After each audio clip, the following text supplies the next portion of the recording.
get ready with me or finish getting ready with me while I tell you guys a scary story. So a couple years ago, my mom was staying with me because she lives in Mexico, so she was here vacationing.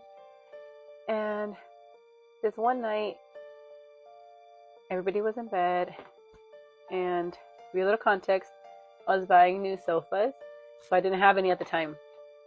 So my house echoed. It echoed a lot. And I remember I was getting ready for bed, and I heard like if there were some damn chains in the middle of my living room. And by this time, I'm already in my room. So when I hear that, I trip out, right? And I start walking to the living room because that's where I hear the noise coming from. And it sounded like literal chains were being dragged across my living room. Sorry, I got this new one and I'm trying to figure out how to use this. And so when I hear that, I realize that the noise is not coming from inside my house, but it's coming from the outside. It's echoing into the house. So I run to go wake up my mom, and then I'm like, "Do you hear that?" And she's like, "What the?" When she hears it, she's like, "What the hell is that?"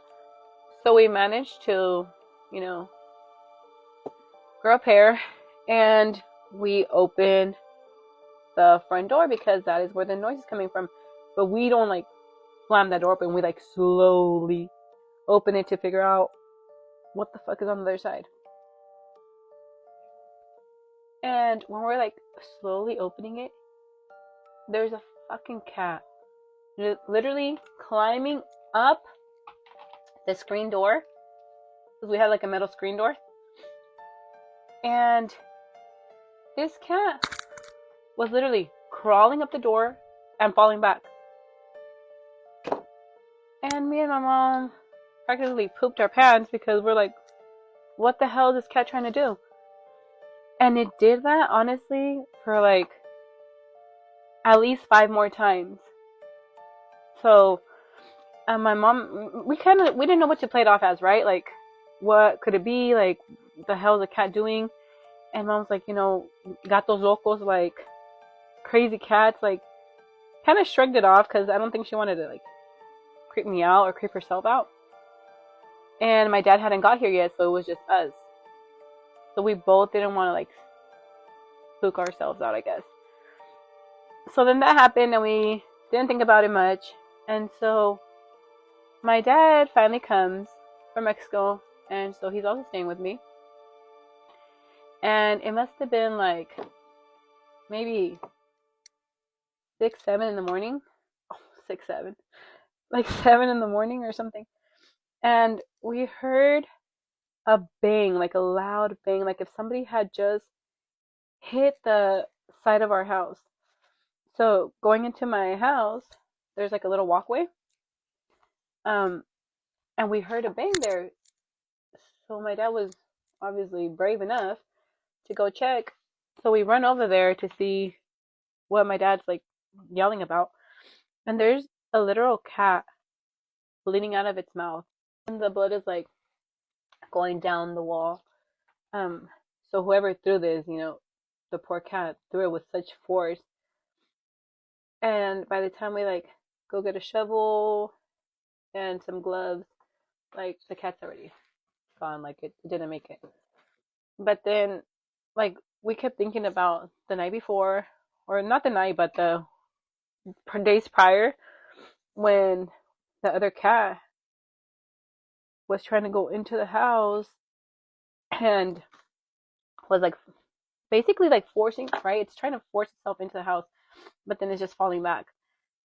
And like all my family is like talking about it, and we come to the conclusion that it had to be, gosh, my poor hair, it had to be some kind of brujeria. Like there's no way a random cat is gonna be trying to go into our house, and then days later when my dad comes from Mexico, we get a cat thrown onto our wall, and the poor cat doesn't make it. Like that's just cruelty. And so we kind of just, try to clean up the area where the cat was. We threw like holy water and stuff, but we never got like a definite answer of what the hell happened, or if somebody had done that to us, for what reason. Because nobody had cameras in our neighborhood, and we didn't have any cameras then. And thank you all for so many followers and for everybody that shows so much love. I appreciate every single one of you guys. And I hope everybody has a wonderful new year full of blessings and good fortune, good health. This one was submitted by someone who encountered what seemed like an injured woman out on the road late at night. As the interaction went on, she started to realize that there was something very off about this woman and that she might not even be human at all. Let's get right into the story. I was driving home late one night, taking a long stretch of rural road that cut through open land and fields with no houses for miles in either direction. I had been down that road many times before, but I always hated how dark and eerie it was at night. As I was driving, I saw someone sitting on the shoulder ahead of me. She looked like a woman, curled slightly inward, one arm held close to her body as if it was hurt. Her hair hung forward, obscuring most of her face, and her clothes were dark enough that she almost blended into the road until my headlights caught her. I thought it was strange that she was just sitting there and wasn't trying to flag anyone down. Initially, I thought she was either hurt from a car accident or possibly on some sort of substance. I eased off the gas and rolled closer. My instincts were pulling me in opposite directions. I didn't like stopping on roads like that at night, but the idea of driving past someone who might be injured really bothered me. I cracked my window a bit and asked her from the road if she was okay. She lifted her head and looked toward the car and said, very calmly, "Can you help me?" Her voice was steady and sounded kind of rehearsed, like she was repeating something that she'd practiced. It didn't carry the panic and pain I would have expected from someone who was hurt and alone. I looked for her car, but there wasn't one. So I asked her what happened. She told me that she'd fallen and couldn't walk very well. Then she asked me to pull over so she could come closer to talk to me. The way she phrased it made me weary. She didn't ask for a phone or even tell me where she was heading. So I told her I could call someone for her, that I could stay right where I was and to help that way. But she shook her head slowly, like that wasn't really the answer that she wanted. I finally told her that I would call 911 and have an ambulance come and get her. I don't think she liked that very much because she responded, "Please help me, Mel." My name is Mel. Specifically, it's the name my family calls me. No one outside of my family or very close friends even knows that I go by that name. The sound of her saying my name like that made my hands go cold on the steering wheel. There was no reason for her to know it, and yet she said it with the same tone that my sister used when she wanted me to listen. I told myself there had to be an explanation. Is it possible that I know this woman from somewhere? But I definitely didn't know her. My heart was pounding, and I realized I double checked that my doors were locked without consciously doing so. She started to shift slightly, angling herself towards the car, but she never stood up. She stayed right where she was, just outside the reach of the headlights, her face still partially hidden. When she spoke again, her voice sounded different. This time, she spoke in my mother's voice, soft and disappointed. "Remember how you used to say you wanted to be a doctor when you were little so you could help people?" She said it as if it was still a part of who I was, like it was proof that stopping was the right thing to do. She continued to talk about things that I had said or done as a child. I didn't realize it at the time, but she was obviously trying to manipulate me with things from my childhood that only someone close to me would know about. As she spoke, she slowly shifted forward, as if she were testing how much she could move without breaking the shape that she was wearing. The voice stayed warm and familiar, but the way she moved made it clear that whatever was speaking to me didn't need help at all. It was only trying to see how close I would let it get. I told her again that I couldn't get out of the car and that help was on the way, even though I hadn't actually called anyone yet. She tilted her head, listening, and for a moment, it seemed like she was considering something. Then she said, "It would be easier to help if you let me come close to you." Something about that sentence made the next choice clear. I don't know why, but up until this point, I felt stuck in that spot like I was in some sort of a light trance that suddenly broke. I didn't argue or explain myself. I just mashed the accelerator and drove off as fast as I could. My pulse was pounding loud enough that it drowned out the sound of the road. I told myself not to look in the rearview mirror, but I couldn't help myself. When I looked back, I saw that the shoulder of the road was empty where she had been sitting. Then, just before the road curved out of sight, I saw her again, standing upright in the middle of the street. Suddenly, I heard a loud screech that I can only describe as a banshee scream. Once I was far enough away to feel safe, I called 911 to report her. I drove the rest of the way home with my jaw clenched and my shoulders tight, half expecting to see someone behind me every time I checked my mirrors. But thankfully, nothing followed me. By the time I pulled into my driveway, I was shaking from the realization that the woman was probably not even human, and it almost got me. There are a lot of stories about supernatural beings, like mimics and skinwalkers where I live, but this was the first time I'd experienced something like that.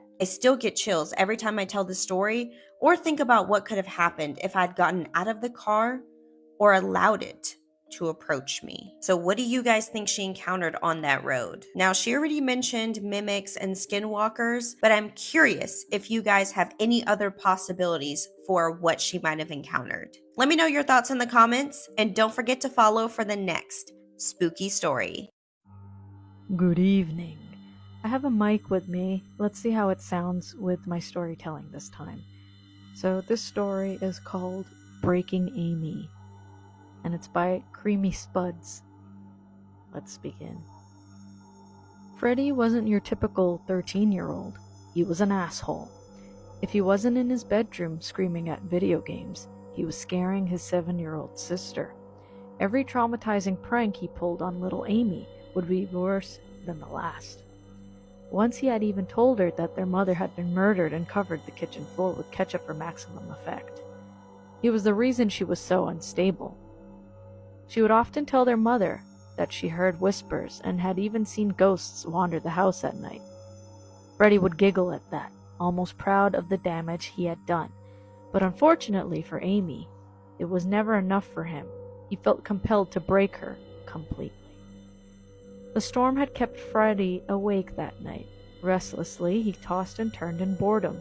For a while he tried to count sheep, but even that didn't help. In defeat, he laid mindlessly watching the raindrops slide down his window. Lightning flashed suddenly, illuminating his entire room. It was soon followed by a deafening boom. Freddy smiled. He knew what was then to come. Freddy heard his sister crying through the wall, closely followed by a faint pitter-patter as she ran to their mother's bedroom. This was it, his moment of fun. He crept down the hallway and into Amy's bedroom. He prowled around her room like a serial killer, studying every inch of it. Countless ideas rushed through his mind. Then he saw the closet.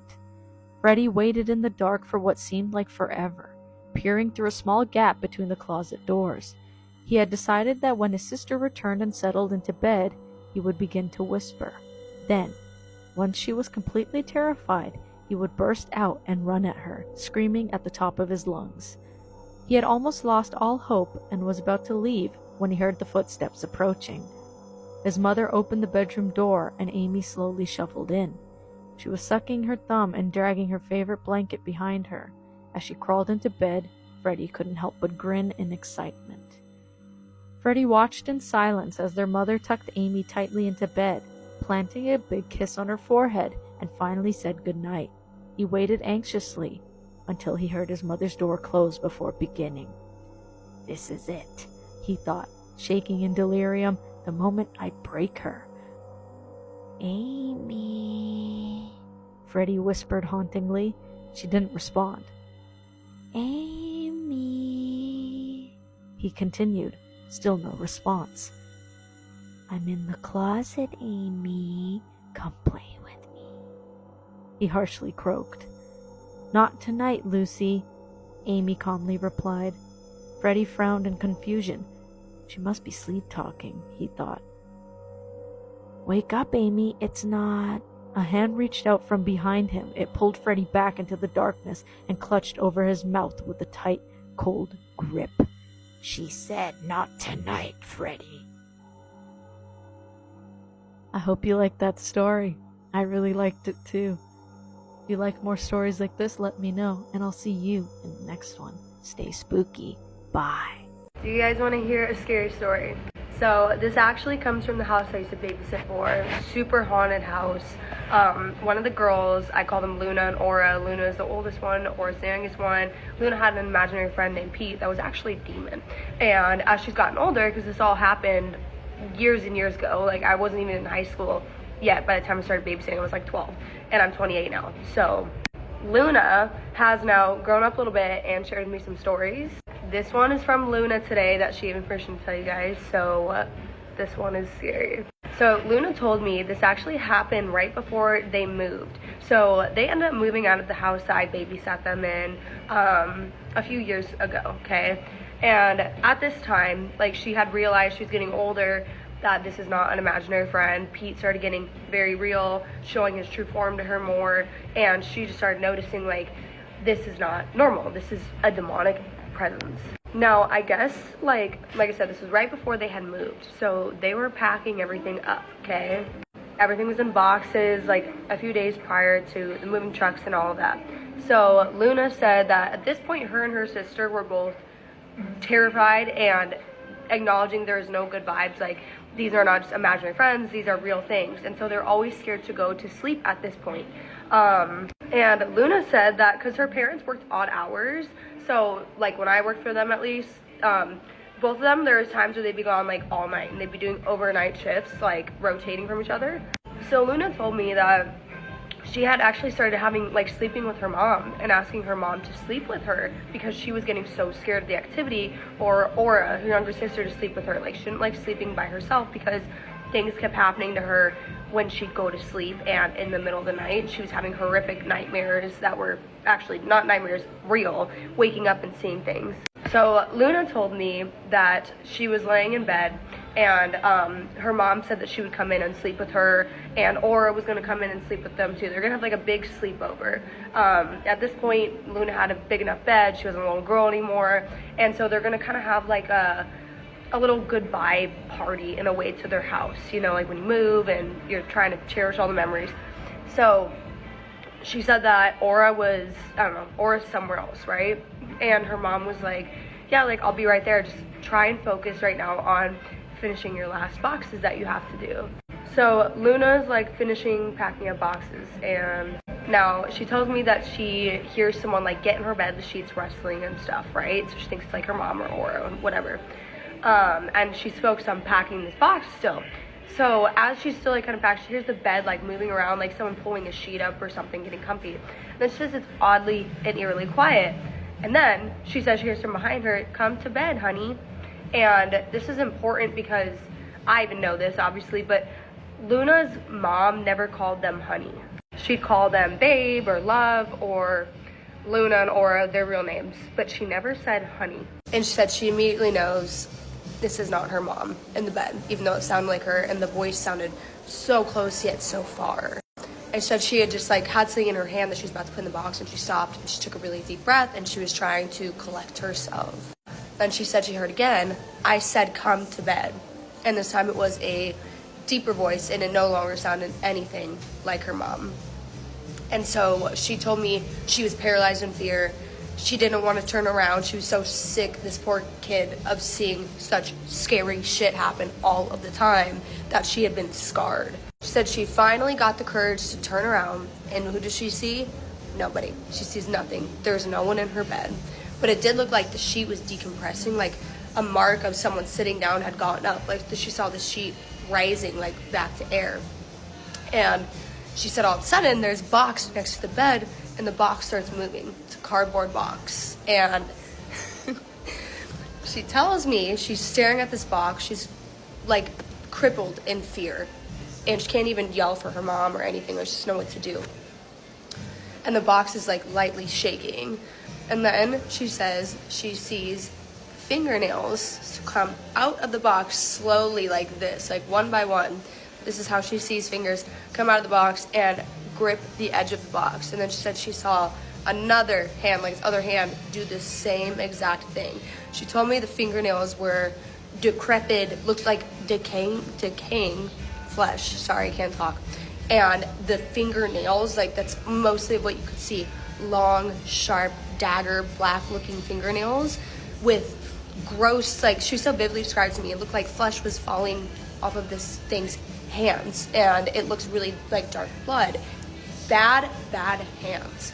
And then she said she heard hee hee, and it started giggling like light, like a child from the box, and then it got louder and it got deeper.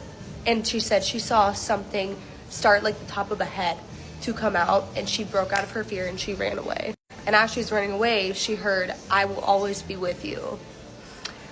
Now, she told me that she had told this story to her mom, which if you're watch my stories, you know that these girls' parents never believed them. They did not believe them. They did not believe me. They thought this was not real, paranormal stuff. Like, it was just them being kids and having crazy imaginations. But it's interesting because this story she just told me, I'm sharing with you guys, she had told me her mother started to come around like a little bit and just start saying, "That's weird," instead of "that didn't happen," you know, and being a little less dismissive, but still not supportive. And I guess that she had ran into her mom's room and she was just crying, and her mom just looked at her and said, "Well, I'll sleep in my bed tonight, not yours." And then she told me as she's going to bed, as she like is sleeping, she kept waking up to the sound of Luna coming from down the hallway by her room. She said, "I swear it was calling me all night." And poor thing, was so scarred that she couldn't be alone packing the rest of her boxes because she kept picturing like the fingers and the hands and then the top of the head. She said, "I'm so glad I turned around and I didn't have to see the slow burn of like even its eyes rise up over this box because the hands were enough for her." But that's it for now. Bye, guys. Hey, I'm back with another scary campus story, okay? Get your snacks, get your blankets, turn the lights off, and make sure y'all listening. So, this story time happened when my parents was like, I want to say, actually, I'm not going to put an age on it. Just know that they were really young, and it might or might not have been when I was the age of 1. If it wasn't, then it was like a little bit before I was conceived or whatever. So, my parents are like people that love to be adventurous. They love adventure, they love nature, they love experiencing new things. And my dad is the one that's more like, he doesn't like supernatural things and anything that may seem like it doesn't make sense. And my mom is the complete opposite. She loves supernatural things. She loves anything to do with that type of stuff. But once it happens to her, it's a whole different story, okay? My dad and my mom decided they want to go camping because it's a unexpected plan, I guess, that they made their mind up that they wanted to go camping this night. And they had to hurry up and get as much things as they could. So they asked like 1 or 2 of their friends if they wanted to go camping with them, and they were like, yeah. So they all go camping, and because they had to like get everything that they needed for camp, which they still didn't have everything they needed for camp, by the time they got to the campsite, it was already dark out. When they figure out what campsite they was going to, it wasn't even an area that neither of them had been to before. My dad literally searched up where to go camping at, and they were in New York City at the time, but the place that they found where to go camping at, they had to take a train, and it took like an hour to get there. So they didn't know anything about the area. They just was like, we just gonna test it out, right? So, like I said, they get to the campsite and they start setting up their tent, and everything is going cool. Now it's time for them to lay down and go to sleep. And when they're trying to lay down and catch some sleep for tomorrow, they start hearing like creeping around the tent. But the campsite that they're at, it's not even a real campsite. It's just like a little cut that they made into a campsite. And on top of that, there should be nobody around because there's no other campsites in this area.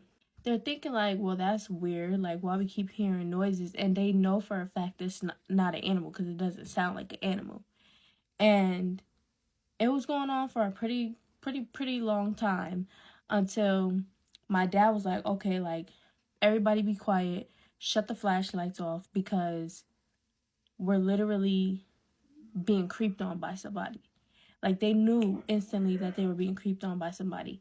And they didn't know if the person was genuinely trying to scare them or if the person was literally, like, mentally ill and was trying to do something bad to them. Let me continue with the story.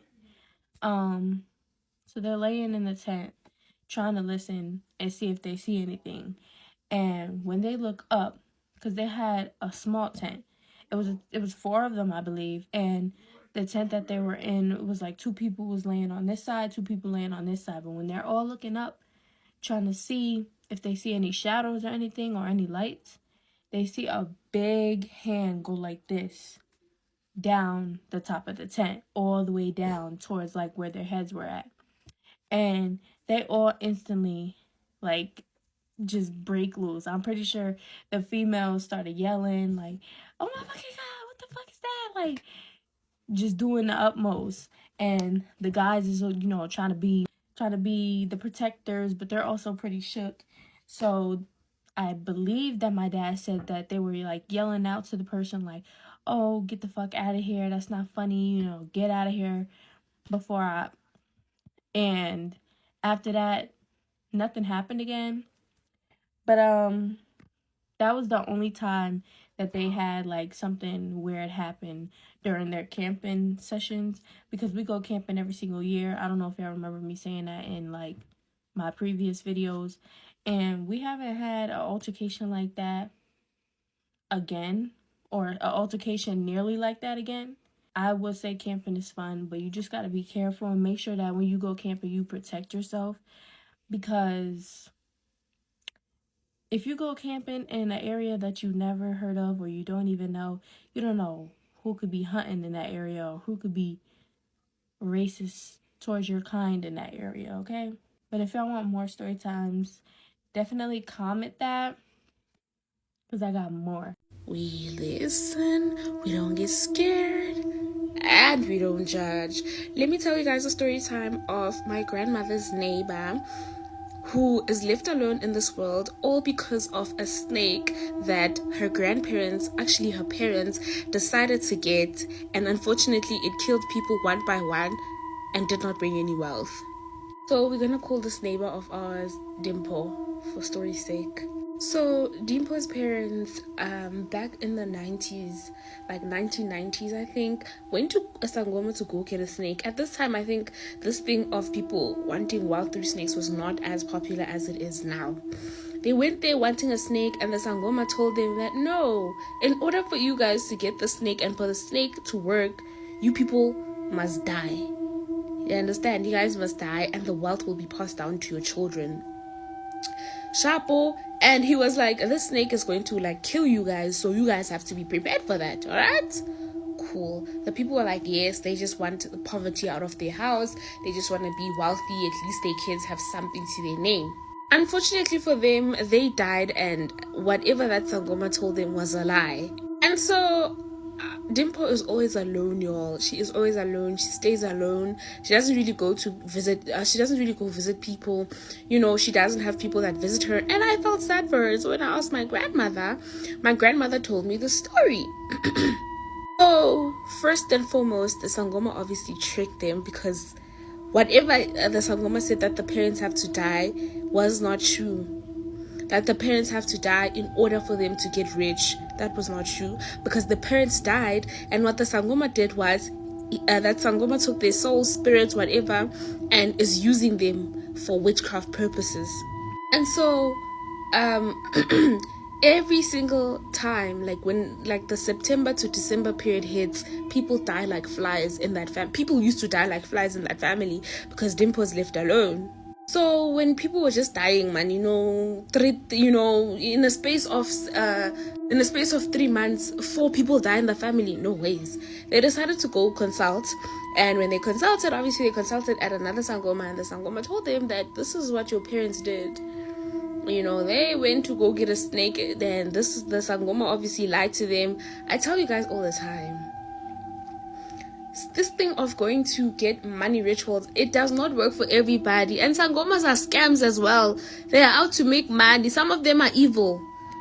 They make money, and in the same instance, they take your souls and they use you as zombies. Anyways, that snake, the sangoma lied to them and said this was about what was going to happen. The sangoma also gave them necklaces. Kanti, he's taking their souls. That's why the both of them died like simultaneously. And unfortunately for you guys, there's nothing you guys can do, because first and foremost, you guys need to find the snake and kill it. And where are you gonna find it? Because obviously that sangoma has it. And so he gave them stuff, right, to like protect themselves, because he was like, there's nothing that he can do, right, unless they know the sangoma first and foremost, and they go hopefully they burn the right heart where she's keeping that particular snake, because that snake is alive. And whenever you guys' family members die, that sangoma again takes the spirits of those that have died and she uses them for her own purposes. You understand? So the people in this family are not resting. Fortunately, shame, they thought whatever the sangoma is helping them with was going to help them. Nope. September came along and people again were dying like flies. And also, Dimpo was a married woman, by the way. She had a husband, she had kids. Those kids died. The husband died. Her siblings died. Like, it's very sad. And also, when her siblings died and her family members died, the other family members, now the aunts, the cousins and everybody, they distanced themselves from Dimpo, because they were like, no man. Obviously they went to go and consult, and they found out Uguti Dimpo's family was busy with witchcraft, even though they were not. But that's the picture that they had painted on her. Unfortunately, Dimpo is the strongest in the family. She did not lie. She says each and every year something happens. There was a time where she got into a car accident, and she says that this car that she was in, something like a metal, I don't know what it was. She says it came and it went through because she was in the back seat, it went through the window and she went like this, and it literally just missed her. She says each and every year something happens. Like she's always in a I almost died situation, and there's nothing that she can do, because she's tried. And she's very lonely, Shane. She's very lonely. You can tell that she's lonely. And we do go see her sometimes, but at the same time, it's just not the same. And there's nothing that we can do to help her. Do you get what I'm trying to say? But the nice thing about trials and tribulations is that eventually God hears your prayers. Now she got married, I think a year or two ago, because when she was lonely and all of that, I was still young. Yeah, a year or two ago, she got married, y'all, and she has a baby now. And, nobody has died, so I'm guessing she has been helped. And lucky for her, the husband's mother is a sangoma, y'all, and I think she helped her. Do you get what I'm trying to say? She helped her. And again, she also found out, guys, sangomas sometimes, not all of them, but she found out that the sangoma that they went to go consult uses the same sangoma that her parents went to go consult to get that snake. So obviously, after they left that sangoma's hut, that sangoma called the other sangoma that gave the parents the snake and was like, hey, there were people here that are trying to destroy you, but then I threw them off. I told them to do this, but you know what? You continue with whatever you were doing. Bang. Yeah. I'm literally still shaking. Good morning. I'm going to tell you guys a scary story, except plot twist this time. This is about real people and something that just happened to me at about 5:50 in the morning. So I get to work with multiple jobs, but my first job of the day, I get here at 5 a.m. right? And so if you live in Phoenix, the sun doesn't come out till 7. Even after 7, it's like 7:15, 7:30 when it's fully light out. And when I open up this place, I'm obviously in the dark and I'm by myself, and that's really important to note, like for story context. Just me here, okay? So I'm opening up, and we aren't even open until 6, so it was like 5:50. There's still at least 10 minutes till I need those doors can be open, right? And I'm turning our saunas on, and I hear the door, like the front door. It's like I can hear it trying to be open, but I always lock the door behind me, like, because I don't work in the best area of town. And again, it's early, it's dark outside, no one's here. I lock the door behind me, and I don't really open it until anyone comes in for their first appointment. So I'm not alone, but I digress. I look over, and I see someone trying to open the door, because, like, my view when I first heard the door trying to be open, at first I thought, like, am I hearing that right? Because, like I said, no one even comes in the first pretty much hour that we're open. And it was just it sounded so aggressive, like the door being pulled sounded so aggressive. I was like, huh. And I look over, and I just see someone with, like, big, white, creepy, long hair cranking at the door. And I'm like, what the fuck? And then I accidentally make eye contact straight out of, like, a horror movie. I'm so, like, over things like this happening. Like, ugh. We make eye contact. It's a crazy looking man. White, long, fluffy hair, like very stringy, down to probably, I don't know, like here or something like that. And we make eye contact, and he's tilting his head back and forth in a really creepy way. And then he really starts cranking the door and trying to open it. And my first thought is like, okay, my phone is by the front door, so I'm gonna make a run for it, grab my phone. I literally was about to call 911 because I'm not playing with this stuff anymore. Like, I'm sick of my safety being at risk. And so I come up to the front, and he's like pointing at the door, and he's pointing at the door, and then he's pointing at me, and he's not blinking, and then he just starts smiling as he's doing that, and then he really starts cranking the door. And I picked up my phone, and I'm sorry I'm all over the place. I was just so sketch. He then runs away, and I don't know where he went. Literally just made a run for it. And so now I'm not opening the front door till someone gets here. I'm just sitting in the front waiting for one of our customers to walk in. I'm just so sick of how shitty the world is, honestly, and really fucking sucks being like a young woman. It does.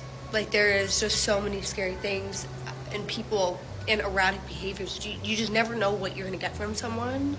Just a reminder, if you work in a similar place, don't open or unlock that damn door until someone comes in.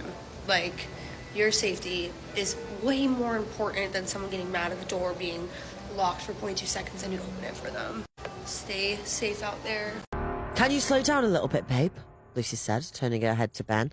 I want to actually make it home for Christmas and not be turned into a pile of mincemeat on the way. Ben smiled apologetically and pressed the brake. Sorry, I guess I've just got things on my mind. The only thing you should be thinking about is what you're going to get me for Christmas, because I bet you haven't even bought it yet. Lucy smiled and rubbed his knee. He grinned back.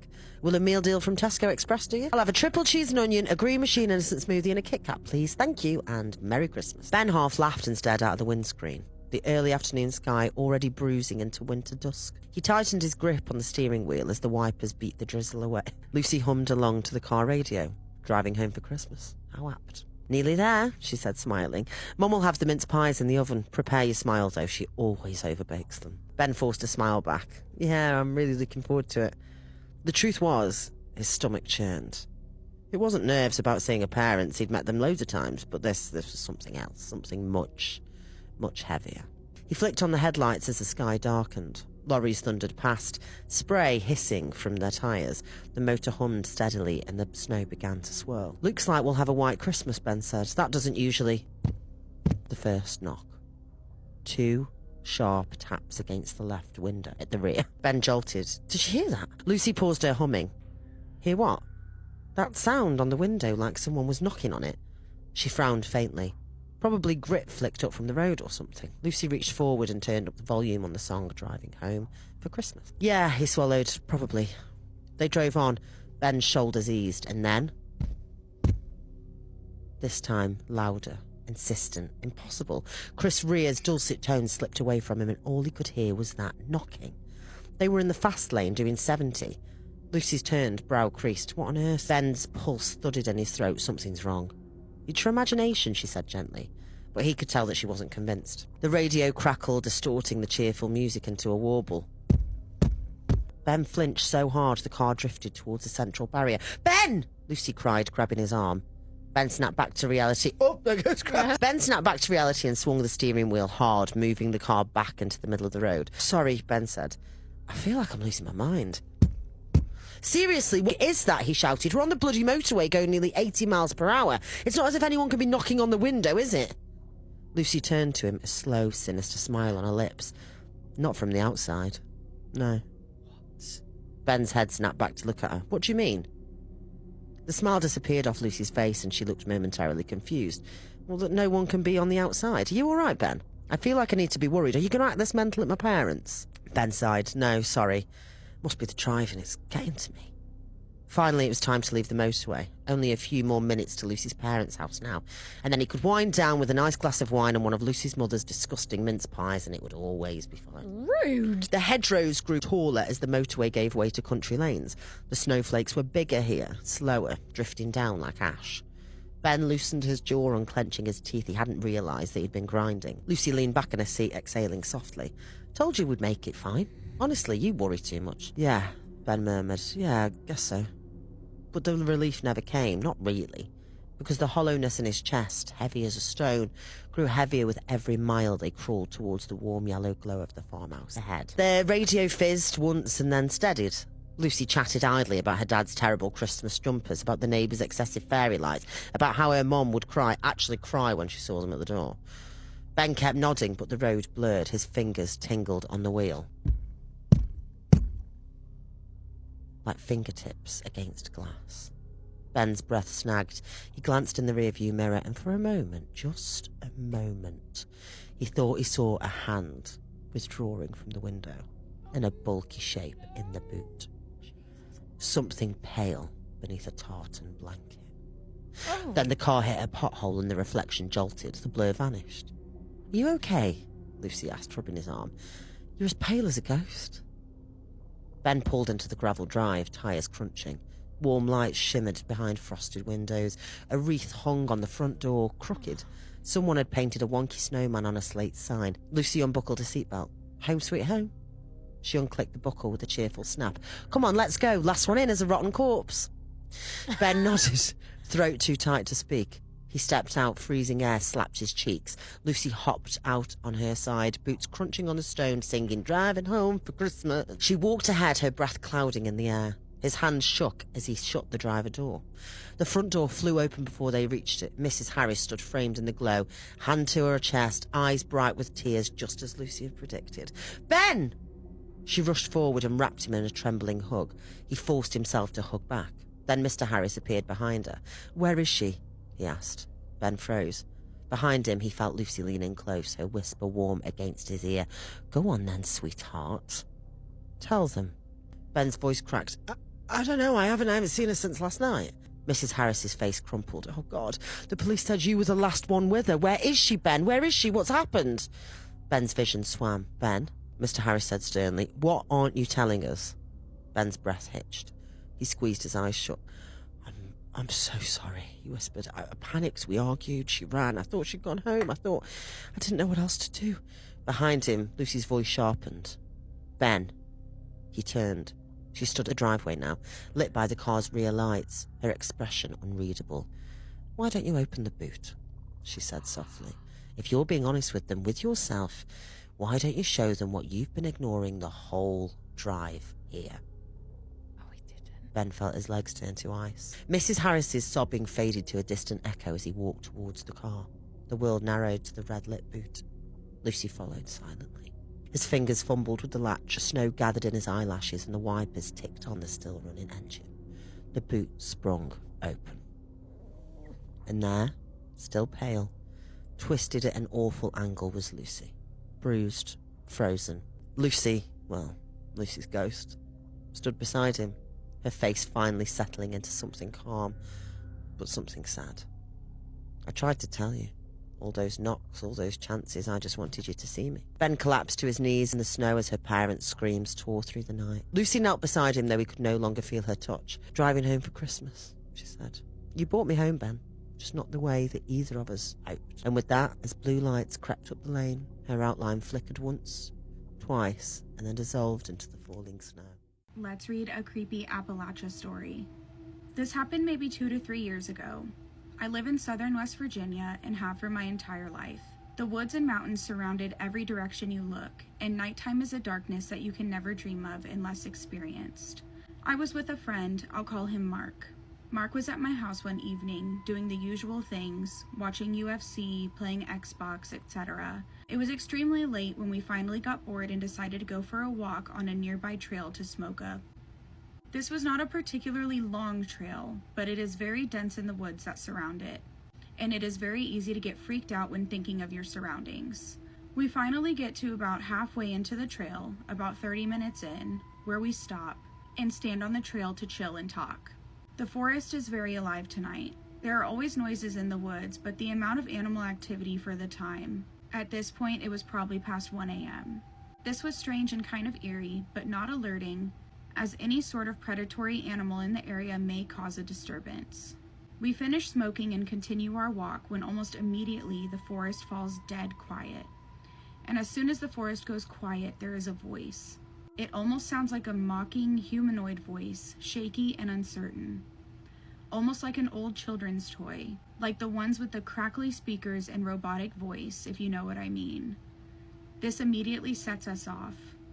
We bolt directly down the opposite length of the trail, but the sound does not gain distance. It doesn't get closer per se, but no matter how far we ran down the trail, this eerie voice remains the same volume, going over and over with no quieting or stopping.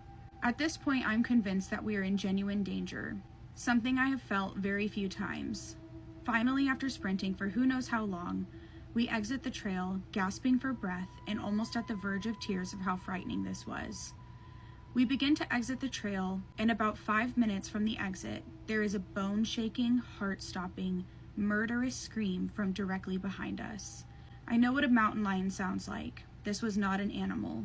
This was not someone playing or watching a movie. This scream sent birds flying from nests and made my heart drop into my stomach. It was the most genuinely depraved and violent scream that I have ever heard. This is a true story that I have only told maybe 3 people, all of whom seem to brush it off as false.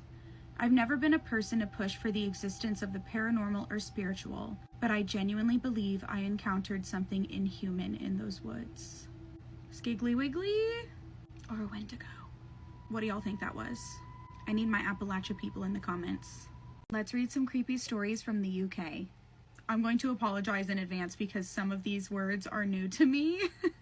So if I say anything wrong, I apologize, okay? Me and my friend are out mushroom foraging on the moors, and we set off late evening. By the time we'd climbed to the top of the ridge and started to head down, it was pitch black. This is the sticks, 0 light pollution, and about 5 miles from the nearest town. We have our torches out, and we're scanning the ground for flora as we descend. My friend and I are about 20 meters away from each other. We haven't seen a single other torch to indicate anyone is around, but suddenly this long, human whistle rings out from somewhere in the heath, and then another whistle answers from the other direction, and another, and another. It was like there was a gaggle of people out there who were communicating in some way. These were 100% human whistles. They had that tune-like quality that only a person can produce. Honestly, we were shit scared. My only ghost story happened on a pitch-black country lane winding through woodlands in the middle of the night. Me and my girlfriend at the time are in our early 20s. Driving back to our tent from a day out in New Quay, we are loosely behind another car going maybe 40 to 50 miles per hour, that's maybe 300 meters ahead, that suddenly swerves into the opposite lane. I notice it and I'm a little confused. Maybe 3 seconds later, when I approach the same spot, I find out why. As I approach, my headlights quickly illuminate some feet, then legs, a torso, then suddenly the face of a woman who is deadpan staring right back at us. She's just standing smack bang in the middle of our lane, dressed in Victorian clothing. I swerve into the oncoming lane. My girlfriend screams and covers her face and tries to physically get away from her window where this creepy woman is now passing by. Once past, I look into my rearview mirror to see nothing. It takes maybe 2 minutes of driving to get to a roundabout where we are both pretty shook up talking about what the fuck just happened. And much to my girlfriend's dismay, I decide to go back and see if this woman is still there. I'm adamant it's a crazy lady, a real physical human. There's no such thing as ghosts. We start driving back very slowly and get to where it happened, and there is nothing, nobody. I'm too scared to get out and look around. My girlfriend is almost literally shitting her pants at this point, but I had to verify. There was nothing there, so we drove back to the campsite and had a terrifying night in the tent. I wish I could talk to that car in front to validate what we saw. I have her face seared into my memory. My eyes water a little when I think about it. In 1994, I was walking home late at night from Sully to Penarth, and I cut through Cosmeston Lakes. I got to the top of a hill, and at the bottom was a path, perpendicular to me, and it would take me home. Walking through the path were about 8 to 12 hooded figures. I stopped and watched for a few seconds, and they noticed me pretty quickly, and as one, they started running towards me.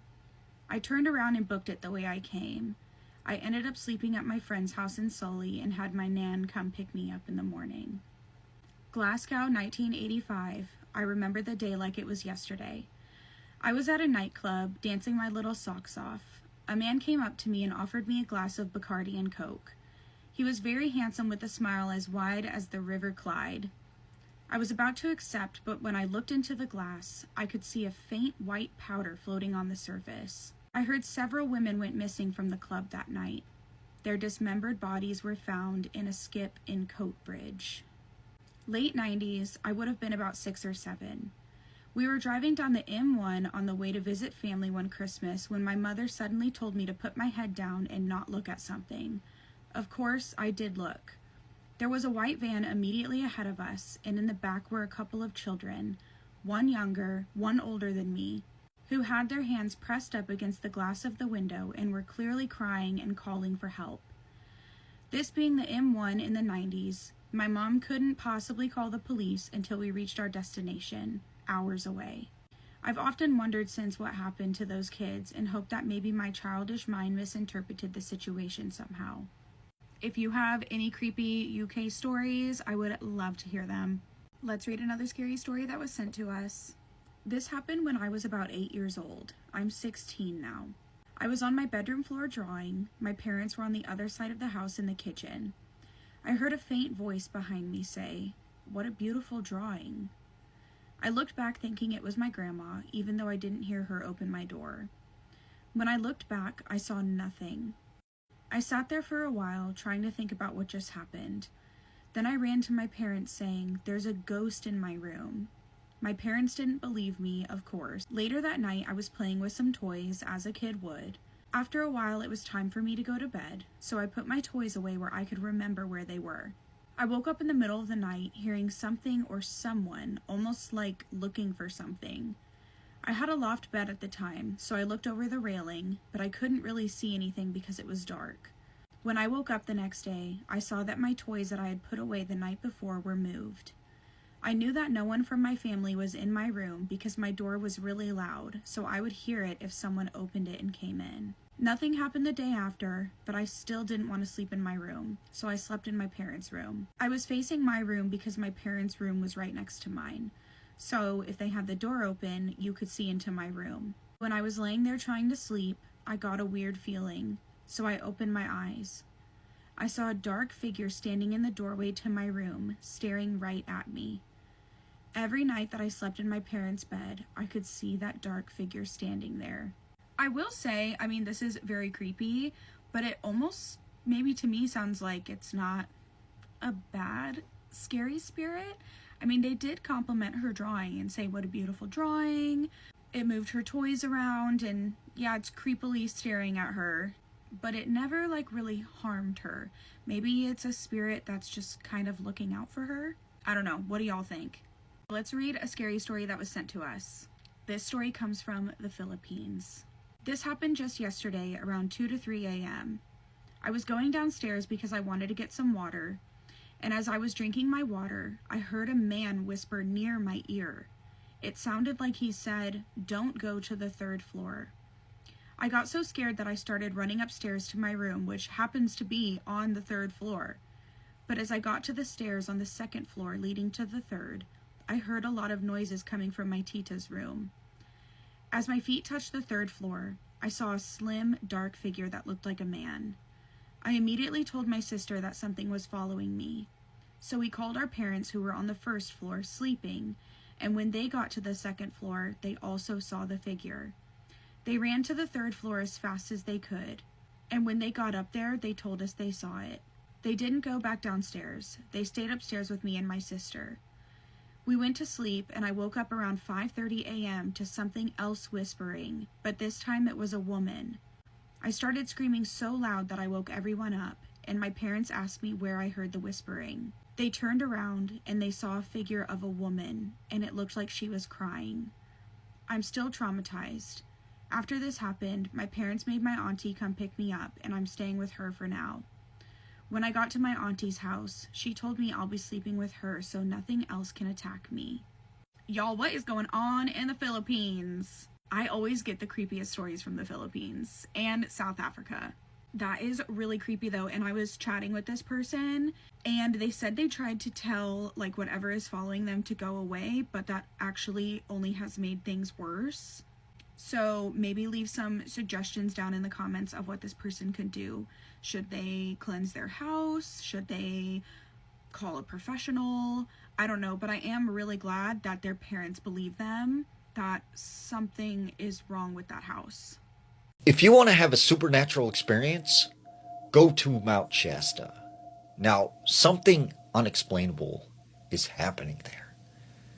There have been countless reports from people of these portals that lead to other dimensions, UFO sightings, Bigfoot encounters, ghost activity. There is said to be some sort of underground city that is underneath Mount Shasta. There are these secret tunnels that people claim to lead to other dimensions. And so much strange stuff happens in this specific area. Even in the 1800s, there was this prospector who claimed to have found this underground mine where there were strange skeletons and these ancient artifacts that didn't seem human. Now, there was this girl named Jessie. Jessie said that her father went on this camping trip to Mount Shasta, and when he returned, he was a different person. She said he became very reserved, and he was angry all the time. He would draw these strange numeric codes, and he would draw strange formations on all these papers that he had around the house. And he would leave for periods of time and go to Mount Shasta. Well, she said eventually it led to her parents getting a divorce. And her dad actually bought property near the mountain and built this cabin. Well, she didn't see her father for a very long time. And then one Christmas, she got to stay with him. She said the first couple of nights staying with him in this cabin, she noticed that at 10 o'clock at night, he would go out the door, he would go into the woods, and he would be gone till the morning. So she decided one night to follow him. And he leads her out to this cave. She sees her father go to the entrance of this cave, and out steps these two men. She said they looked human, but they were large. They were probably 7-8 feet tall. They had very long hair, and they were wearing some sort of aluminum foil looking type of outfit. She said they talked with her father for about 5 minutes, and they all went into the cave, and her father disappeared after that. She couldn't find him. So the next day he returns to the cabin, and he starts yelling at her, saying, "I know that you followed me out into the woods. Like, don't ever do that again. you need to stay inside the cabin at night. And she said a couple nights later, she was asleep and she woke up to the sound of her father talking to someone in the other room. So she gets up and she sneaks into the hallway. And she said from around the corner, she could see her father talking to these two men that she'd seen out at the caves. And she said they had this long blonde hair, blue eyes. They had some sort of weird tinfoil, aluminum foil looking suit. And he said something seemed off about them. And her father, when he would talk to them, they wouldn't talk back. But yet it seemed like they could communicate without speaking. And all of a sudden, she hears inside her mind something say, "We know you're watching. Don't be afraid." And that scared her. So she ran back to her bedroom. And she said, the next day she confronted her father. Who were those men in her cabin? Who were those people? And she said her father told her it was no one, you probably were just dreaming it, it didn't happen. But she knows that she seen these two men. And she said still to this day, her father lives out there near Mount Shasta. And he draws these strange pictures and these numeric codes. And she said it's very much changed her father's whole life. I'm sad to say that the creepy search and rescue stories from Rob are coming to an end. Rob was getting a lot of attention for all of these stories that he was telling, especially the ones about the creepy staircases in the woods. That's a big no-no at his job. He is not supposed to even talk about those, and since a lot of people were blowing it up, people start to put two and two together, and Rob's job is now on the line. So unfortunately, I have another one or two stories, and then we're going to have to move on. One good thing, though, somebody brought up the missing 411 stories, and I would love to share those. So this next story comes from one of the people that Rob spoke to about their creepy experiences. He was a deer hunter, and he was camping out in a very remote area, and in the middle of the night, he was awoken by the sound of something scraping against his tent. At first, he thought it was probably just a raccoon or a fox, until the thing pressed its face up against the door of his tent. And at that point, he could very clearly make out the shape of a human nose and mouth.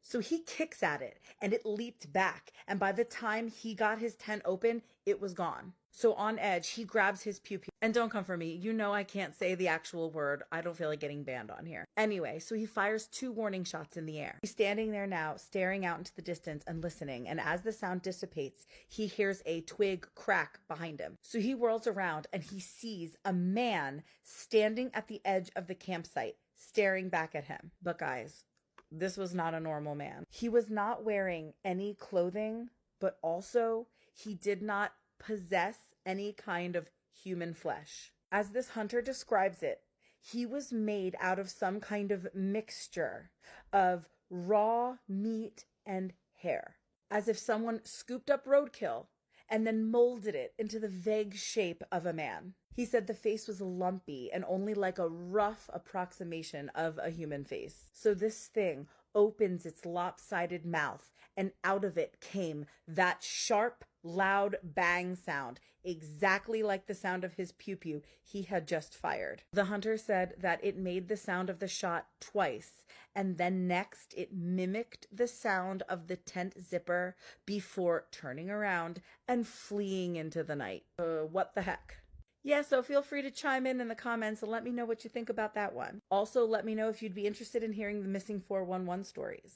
And if you haven't already, don't forget to follow for more creepy story time. Want to get creeped out? Have you ever heard of the Candy Lady? Clara Crane was born in 1871 in Texas. Later in life, she married an older man named Leonard Crane. He was also a farmer, and together they had a daughter. In 1893, their daughter tragically passed away in a farming accident. She was allegedly 5 years old at the time. Obviously, this was horrific and more than Clara could handle. But on top of that, Clara discovered that her husband Leonard had been drinking at the time of the accident, causing her to become obviously withdrawn withdrawn and angry. Clara festered in her anger for 2 years before deciding to do something about her anger. In 1895, Clara poisoned some caramel candies, which were her husband's favorite, and he ate them. The next day, a neighbor called the police after encountering Clara, who they had witnessed being shaken and frenzied. When the officer got to Clara's home, she was aggressive towards him, causing him to arrest her. Inside the home, he did find the body of Leonard Crane. Clara was put on trial for first-degree murder, but rather than going to jail, she was sent to what was called at the time the North Texas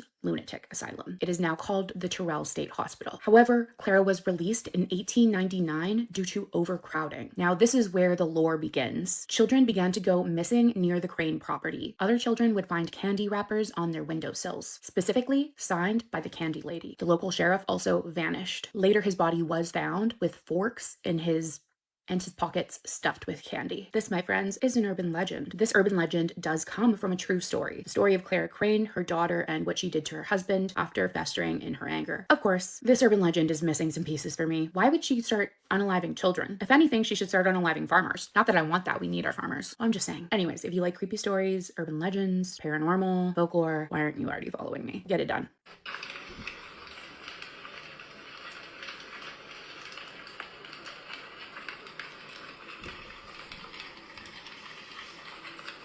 The burning of this building has significance way beyond what we already understand from the physical and how we already understand the importance of removing this and others like this. But I want to talk from an ancestral space.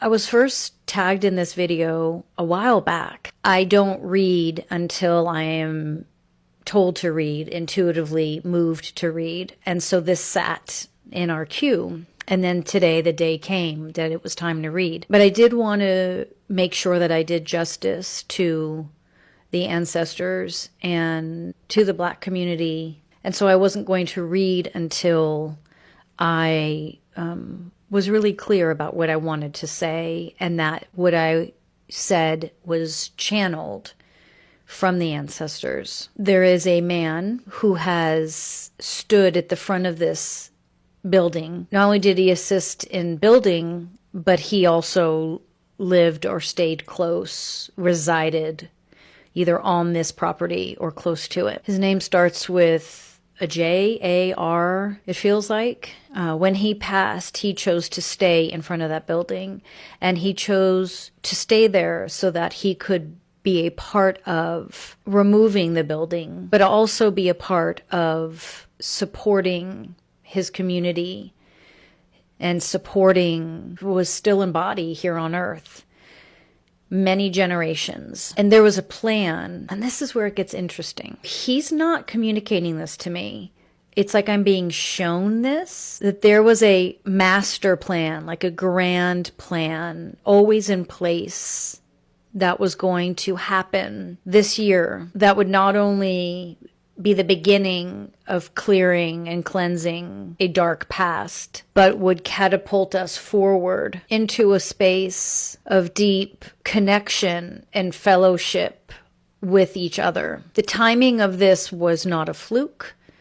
It was planned from a cosmic level. And this man that was standing waiting for this day to come knew that and wanted to be a part of it. I don't feel that there were any souls trapped there, because there's this communal feel that surrounded this space that was led by this gentleman, and he assisted souls out. It's like this, he was this angelic force out of body and in body, because he was very kind and compassionate. When he left body, he stood right out front that building, this large force, angelic force, and not only moved beings all the way over, like to safety, right? So no one was stuck and no one was suffering.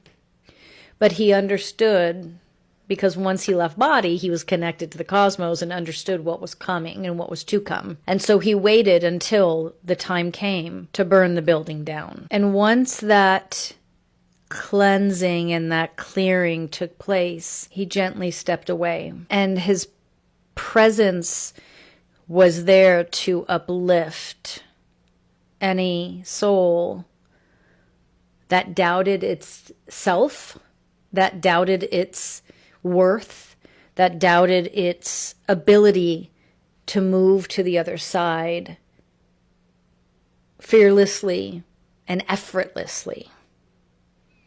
And he was not going to leave until not only was every soul cleared, but so was the space in the building. It feels like maybe a Jared.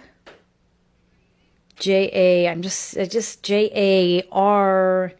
maybe a Jeremiah. And here's the beautiful thing, is he made sure to leave this space light-filled. And it feels like he's prepared this space so that whatever comes in next is light for all. It is inclusive. It feels like anything else that tries to get into that space, because they will try, will be met with resistance. As a group, as a whole, what we can do with this space is send this light, get behind Jeremiah, and create walls of light that only allow light in, and anything else meets with resistance. And we should track who tries to move into this space to make sure that they aren't allowed in, and we approach it energetically, and we come in as a group and we build those energetic walls to where only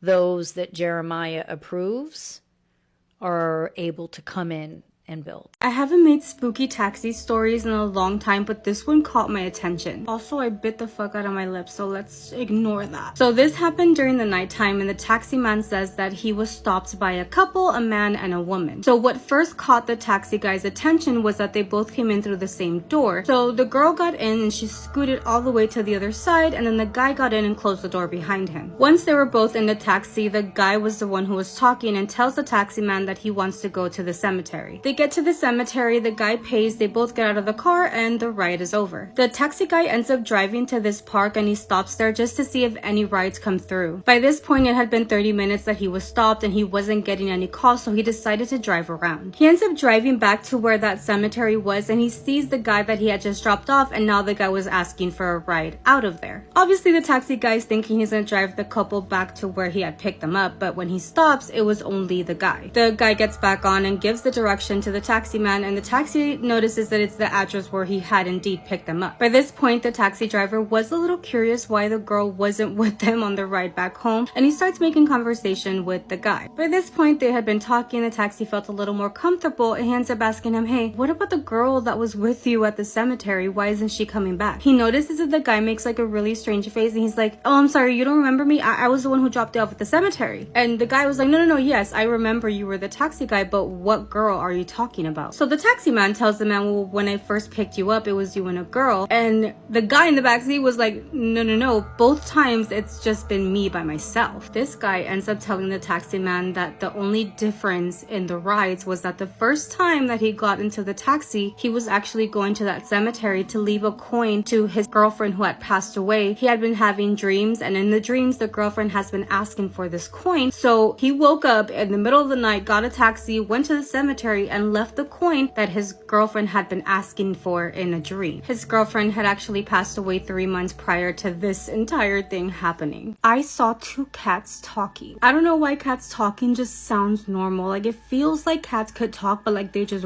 won't. So this girl says that her bedroom is really close to the living room in the house, and she normally can hear everything going on. So there was one night where she couldn't go to sleep, and she decided to watch this series on her laptop with the volume really low. Out of nowhere, she started to hear like low murmurs going on in the living room, almost like if 2 people were talking, but like really low tone. She was wondering who was in the living room and who was talking, but then she realized that her dad was not home and only her and her dad lived in this house. She was very curious and also was a little bit scared, so she decided to get out of bed very slowly and open her door. She says that she stopped immediately because what she saw in her living room were two cats facing each other and talking. She explains that they were standing on both of their feet, just looking at each other really close face to face and talking. She thinks that they felt her presence because within that second, they both turned their head to look at her. Then right after that, they both started running towards the back door. The problem is the back door was locked and closed. She said that the cats then started running all over the house like crazy, but there was just no way for them to have gotten in the house or for them to even get out. Even though she was really scared, she said that she walked towards her front door and she opened it wide and the cats just went running out of there like crazy. They ran so fast that she couldn't even see what direction they went to. She said that she closed the door immediately and she just stood there for a few minutes just like processing what she had just seen. Ever since that night, she can't help but to think that animals could talk and could communicate. But why do they never tell us what they're talking about? I want to know what the fuck those cats were talking about in the middle of the night, close like this, face to face.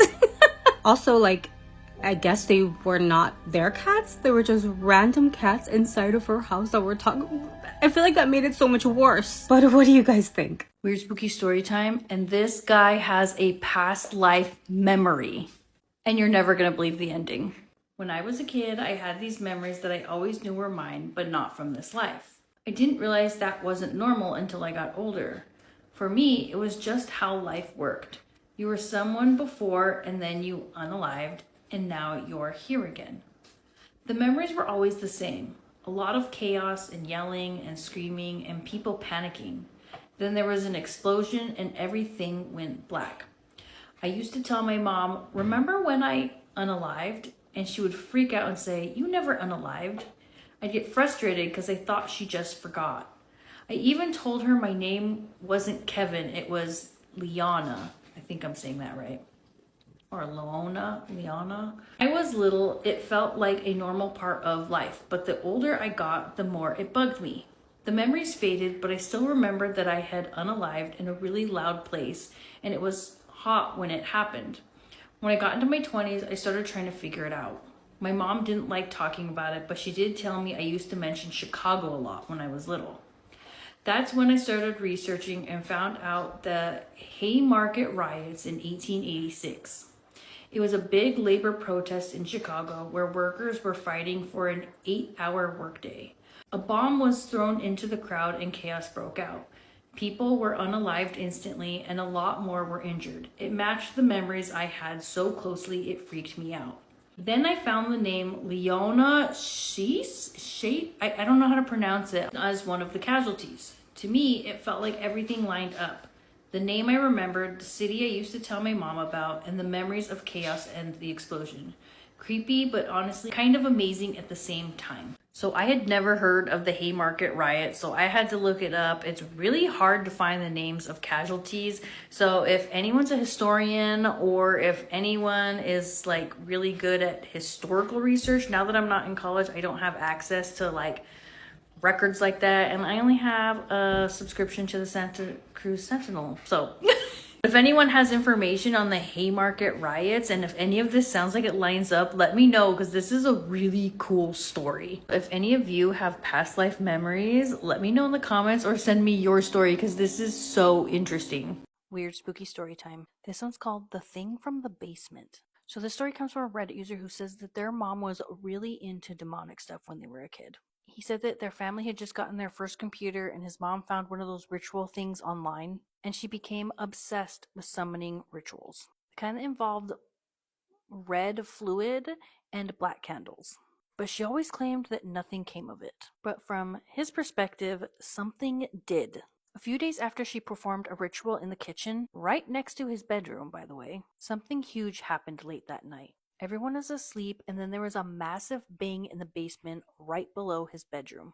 Then a minute later, it sounded like the plastic bins in their basement was being dragged across the concrete. His parents ran to his bedroom thinking that he was the one causing the noise. But he was sitting in bed, terrified. And the dragging sound happened again, with both his parents standing right there, seeing that he was not doing it. So his dad went downstairs to check, and what he found was impossible. 3 heavy plastic storage bins that do not have wheels, nothing that could roll, had been pushed all the way across the basement and were aligned right under the kid's bed. After that night, nothing moved in the basement again, but he says that something had changed. He said he started feeling constantly cold even on hot days. He said his neighbor's dogs would bark at him even from across the yard, and then they'd run away when he got close. He said he'd see shadows behind him in the bathroom mirror or in the hallway outside his room. He says the worst part is the part that never went away.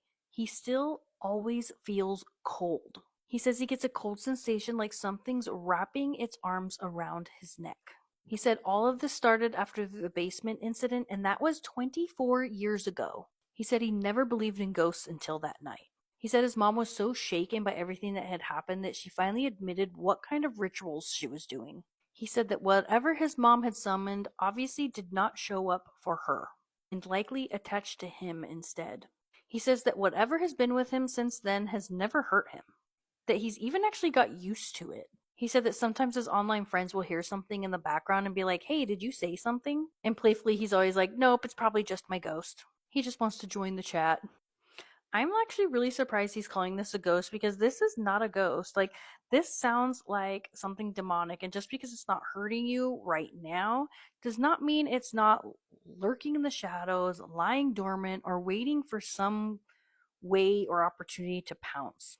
Let me know in the comments what you guys think, or if any of you have stories like this, send it my way. This strange looking old man told me something that scared me, but it saved my life. Story time. So after work, I got the last bus home. This was very late at night. I was sat on there scrolling through my phone. There were other people on the bus, but not that many. Then, after a couple of stops, this old looking man got on the bus. He looked normal, quiet, calm, nothing unusual about him. And he sat next to me. Although there were plenty of seats on the bus, I didn't say nothing about it. I just kept on scrolling on my phone. Then, it was like 4 stops before my stop. And he leaned forward and told me something very chilling, something that made my heart skip a beat. He said in a very calm tone voice that I should get off the next stop. He knows that this isn't my stop, but I should get off the next stop. And he sat there quietly. At first, I thought he was talking to himself. And I asked him what he said. He repeated again that I should get off the next stop, not my usual stop. He knows that this isn't my usual stop. I asked him how he knew that that wasn't my usual stop, because I have never ever met this guy. I've never seen him before. I don't know him. And he said I should trust him and get off the next stop. Then we got to the next stop. Everyone stood up. And I was scared. I thought, what is going on? He leaned forward again and he whispered that I should get off this stop. And I asked him why he's telling me this. He said I should trust him. And I didn't. He leaned forward again and said, don't say I didn't warn you. I tried to save your life. At this point, I'm thinking, is he a stalker? What's going on? So I didn't. They all got off. And then, after that, something whispered in my ear that I need to get off the next stop before my usual stop. I stood up and I got off because it's not that far from where I live. Tell me why, as I was walking closer to my next stop after getting off, the bus that I was on was in a car accident. Someone lost their life. So can you imagine, if I was on that bus, I would have lost my life as well that day. So people, take warning signs seriously. I think that guy is an angel that was sent by God, because I have got no other explanation for this. Wow.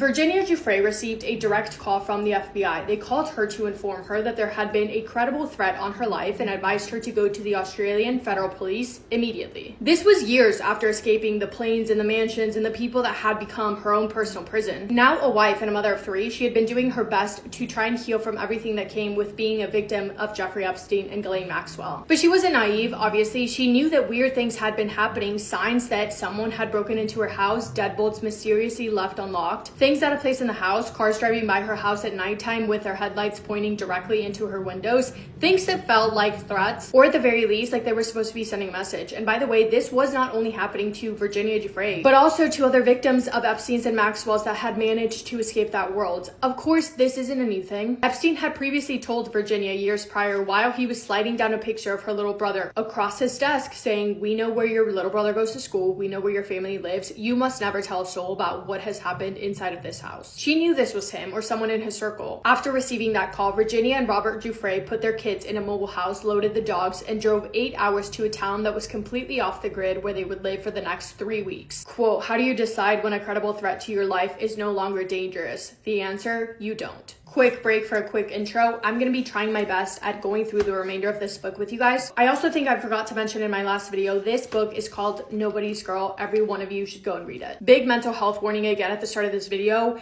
These things are not easy to listen to. They're tough, they're hard, they're heavy, and they're really, really sad. So if you think that listening to any details of this is going to harm your mental health in any way, shape, or form, take care of yourselves. I mean it. Your mental health is number one, always is, always has been. So skip this video, please, if you think that now is not the right time for you to listen to something like this. I love you. Also, again, not my personal opinions, just going through the information that I gathered from this book. After going on social media and seeing people from the public begin to speculate that Virginia could be killed to, quote, protect the ultra-rich and well-connected, end quote, she felt the need to respond, and she did. She stated the following. I'm making it publicly known that in no way, shape, or form am I suicidal. I have made this known to my therapist and GP. If something happens to me for the sake of my family, do not let this go away and help me to protect them. Too many evil people in the world want to see me quieted, end quote. Virginia Giuffre was once ran off the road by what she perceived to be tabloid journalists, and in March of 2025, she suffered a horrible car accident. While she was in the hospital for that, she made sure to tell the closest people in her life that in the event of her death, the one thing that she wanted, the one thing that she needed was for her book to be published. On April 1st, she wrote the following email to her longtime publicist. I'm reaching out to discuss an important matter regarding my book, Nobody's Girl.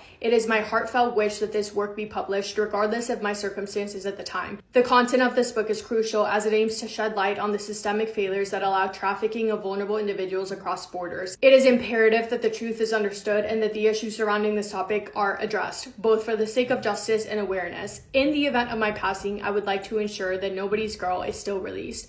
I have goosebumps. I kindly ask for your assistance in making this wish a reality. Thank you for your support, patience, and most importantly, love. 3 weeks later, Virginia Giuffre would die by suicide. During the 2 years that Virginia was trafficked by Epstein and Maxwell, there were thousands of comments and conversations that she heard that were not only odd, but also alarming. One was what Epstein always said about his death. Over and over again, Epstein told Virginia exactly what would happen to him if he died, that his body would be placed in some sort of cryogenic chamber to be preserved until the day that technology advanced far enough to bring him back to life. He always said that to her with a big smile on his face. 2 days before Epstein's death, on August 8th of 2019, Epstein placed all of his wealth into a trust in the Virgin Islands. The trust was called the 1953 Trust, named after his birth year. And I don't know the exact amount of wealth that we're talking about, but I do know that after his arrest, he had to fill out a financial disclosure form where his net worth was listed as $559 million plus multiple more millions in cash, plus 6 properties, plus stocks, plus equity. Investigators found $70 million in cash during their search warrant of his New York townhouse after his arrest. They also found a, quote, extraordinary volume of incriminating photographs of young girls. Investigators noted that it definitely looked like Epstein knew that they were coming because he had clearly removed items from the house. However, they did also find hidden cameras in places like clocks on the wall of his house, and they found massage pads that had notes written to Epstein. One of those notes was from his bestie, Jean-Luc Brunel. He wrote, "She is 2x8, 16 years old, not blonde." Whatever that means. I mean, I think we can unfortunately all imagine what that meant. Their findings also included 3 of Jeffrey Epstein's passports, one from the United States, one from Israel, and one from Austria. One of those had a picture of Jeffrey. It was his face, but it wasn't his name. It was a picture of Jeffrey Epstein under a fake name and home address in Saudi Arabia. In Virginia's opinion, that was proof enough that this was a man who had prepared a getaway plan. The second alarming thing that Virginia often heard Epstein talk about was something that he would say in regards to his property in New Mexico. We know how much the man loved himself, right? We know that his ego was bigger than the earth, but he loved himself so much that he would daydream about improving, quote unquote, improving the human race by fathering many children to carry what he called to be his superior genes. And he fantasized about using his New Mexico property at Zorro Ranch as a literal breeding ground to propagate babies. So that's terrifying, but that brings us back to the summer of 2002 when Epstein and Maxwell pushed Virginia past her breaking point when they sat her down and asked her to have their baby. Also heartbreaking to know that during her time while she was being trafficked, Virginia Giuffre suffered many internal injuries from this sexual mental abuse that she was put through. At 17 years old, she had to be taken to the hospital because there was something severely wrong and she was in unbearable pain. Epstein went with her and he lied on the paperwork, filling out her birth year incorrectly, stating that she was 18 years old when in reality she wasn't. He was also in the room while Virginia was being examined. Virginia remembers that no doctors ever really spoke to her. They told Epstein more about her health than they told her. And during that visit specifically, the doctor and Epstein stepped out into the hallway to have a conversation on their own. Quote, "My sense was that a gentleman's agreement had been struck between Epstein and the doctor. Whatever was going on between this middle-aged man and his teenage acquaintance, the two men seemed to have agreed it would be kept quiet," end quote. Another quick trigger warning, we are talking about pregnancy and loss. Skip over maybe 30 seconds if you don't want to listen to this part. Virginia suspects that what she was going through specifically during that hospital visit was the result of an ectopic pregnancy. But if you asked Epstein, he would say that she suffered a miscarriage. Doctors also informed Virginia then that she might not ever be able to have children. Luckily, she did go on to have 3 beautiful babies down the line. A year after that hospital visit was when they proposed the idea to her of having a baby. Virginia pretended to be on board with the idea, pretended to agree, but before they agreed that she would be going to Thailand to attend that 8-week course, she went, she met Robert Giuffre, they got married, she called Epstein and told him that she was never coming back. The agreement was that Epstein would pay for everything for Virginia during her time there. Of course, when she called him to tell him that she got married and that she was never coming back, he cut her off financially completely. And her and Robbie managed to find enough money to travel around for a little bit before returning back to Australia where Robbie lived. The beginning of their marriage was not smooth sailing. Yes, they were in love. Yes, they deeply cared for each other. And yes, they did want to stay together forever. But the PTSD that Virginia carried with her from her past of being trafficked was so cemented in her life that it affected every single aspect of her life, especially her romantic life. Disturbing images and memories of Epstein tortured her. She writes about seeing the black leather studded collar Epstein would use on her and the greedy, cruel look on the prime minister's face as he watched her beg for her life. Marvin Minsky also haunted her. Minsky was a prominent computer scientist well known for his co-funding of MIT's AI laboratory. Memories of him in his 70s when he was 56 years older than Virginia to the day because they shared a birthday replayed in her head over and over again. She serviced him on Epstein's island and she recalls seeing his bald head and the way his face was so wrinkly and so shriveled up because he was so old. They were in a cabana when that happened and all that Virginia could try and do was focus on the sounds of the ocean, the sounds of the waves, to try not focus on the 70-something-year-old man on top of her. Quote, "When a man has been on top of you, his face inches away from your own, you remember him. You may not remember the exact day, date, or time that the man abused you, but his face stays in your mind even when you wish it wouldn't." On top of that, Virginia had to deal with seeing Epstein and Maxwell's faces all over the news when things started to come to the surface. After escaping, Virginia Giuffre did not hear from Epstein nor Maxwell for 5 years. In February of 2006, her and Robbie welcomed their first baby boy into the world, and 5 months later, they found out that they were pregnant with their second. It was one day in 2007, while her baby was taking a nap and while she was 8 months pregnant, Virginia's phone rang. It was Ghislaine Maxwell. Jeffrey Epstein's name was back in the news. "Hi, how's life? I can't believe this, but after everything he's done for all those girls, Jeffrey's being investigated. Have you been contacted?" At that point, Virginia had not yet been contacted, and Ghislaine Maxwell reassured her that as long as she stayed quiet, she would be taken care of. Quote, "So long as you don't say anything, everything is fine," end quote. A few days later, Epstein called, trying to play nice, I guess, while also warning her to stay quiet. Only a few days after that, the FBI called and informed to Virginia that she had been identified as one of Epstein's victims. Up until that point, she had not said anything to anyone. She hadn't reported anything. She was in Australia. She was away from the States. She wanted absolutely nothing to do with it. She was not interested in revisiting that phase of her life in any way, shape, or form, but the calls kept coming. Reporters and news agencies and journalists had so many questions on if Virginia was a victim and on what exactly she saw, heard, or experienced. But it was mainly 2 things that eventually pushed Virginia over the edge to pick up her life in Australia, move herself and her entire family to the States to face Epstein and Maxwell head on and fight for justice. Not only for herself, but for the hundreds, if not thousands of other victims there were. Bit of context here before I tell you what those 2 things were. In July of 2006, Epstein was arrested on only 2 state felony charges to which he pled not guilty to. And in June of 2008, he entered into the biggest joke of a plea deal. He was only sentenced to 18 months in jail. He was released after only serving 13. However, for most of his sentence, he was allowed to go on quote-unquote work release, meaning that he could leave jail for up to 12 hours a day, 6 days a week. So there was no trial, and he did leave jail and he did continue to abuse and traffic girls throughout that time time period. So 2 things happened that made Virginia's mind up about coming forward. The first one was a picture released of Jeffrey Epstein and Prince Andrew walking around Central Park during the time that the prince was visiting Epstein, and also on that trip, Epstein threw him an A-list celebrity party. Seeing that picture of the 2 of them walking around New York without a worry in the world, and seeing that even though Epstein had been arrested and he had served time, his life seemed to be completely the same. That picture to Virginia meant that Epstein and Prince Andrew were saying, "We are above the law and you can't catch us." She knew then that she would do everything in her power to make sure their victims got the justice they deserved. The second thing that solidified her decision in speaking out was the birth of her daughter in January of 2010. Looking into her daughter's eyes, she could not bear the idea of anyone hurting her in the way that she had been hurt, or any other little girl for that matter. Quote, "I would put my neck on the line to make sure that she never has to go through what I had to go through," unquote. She was ready to fight and to do what she would have wanted someone to do for her or her daughter or her sister or her friend. And with that, in the summer of 2013, the Giuffres made the move back to the United States.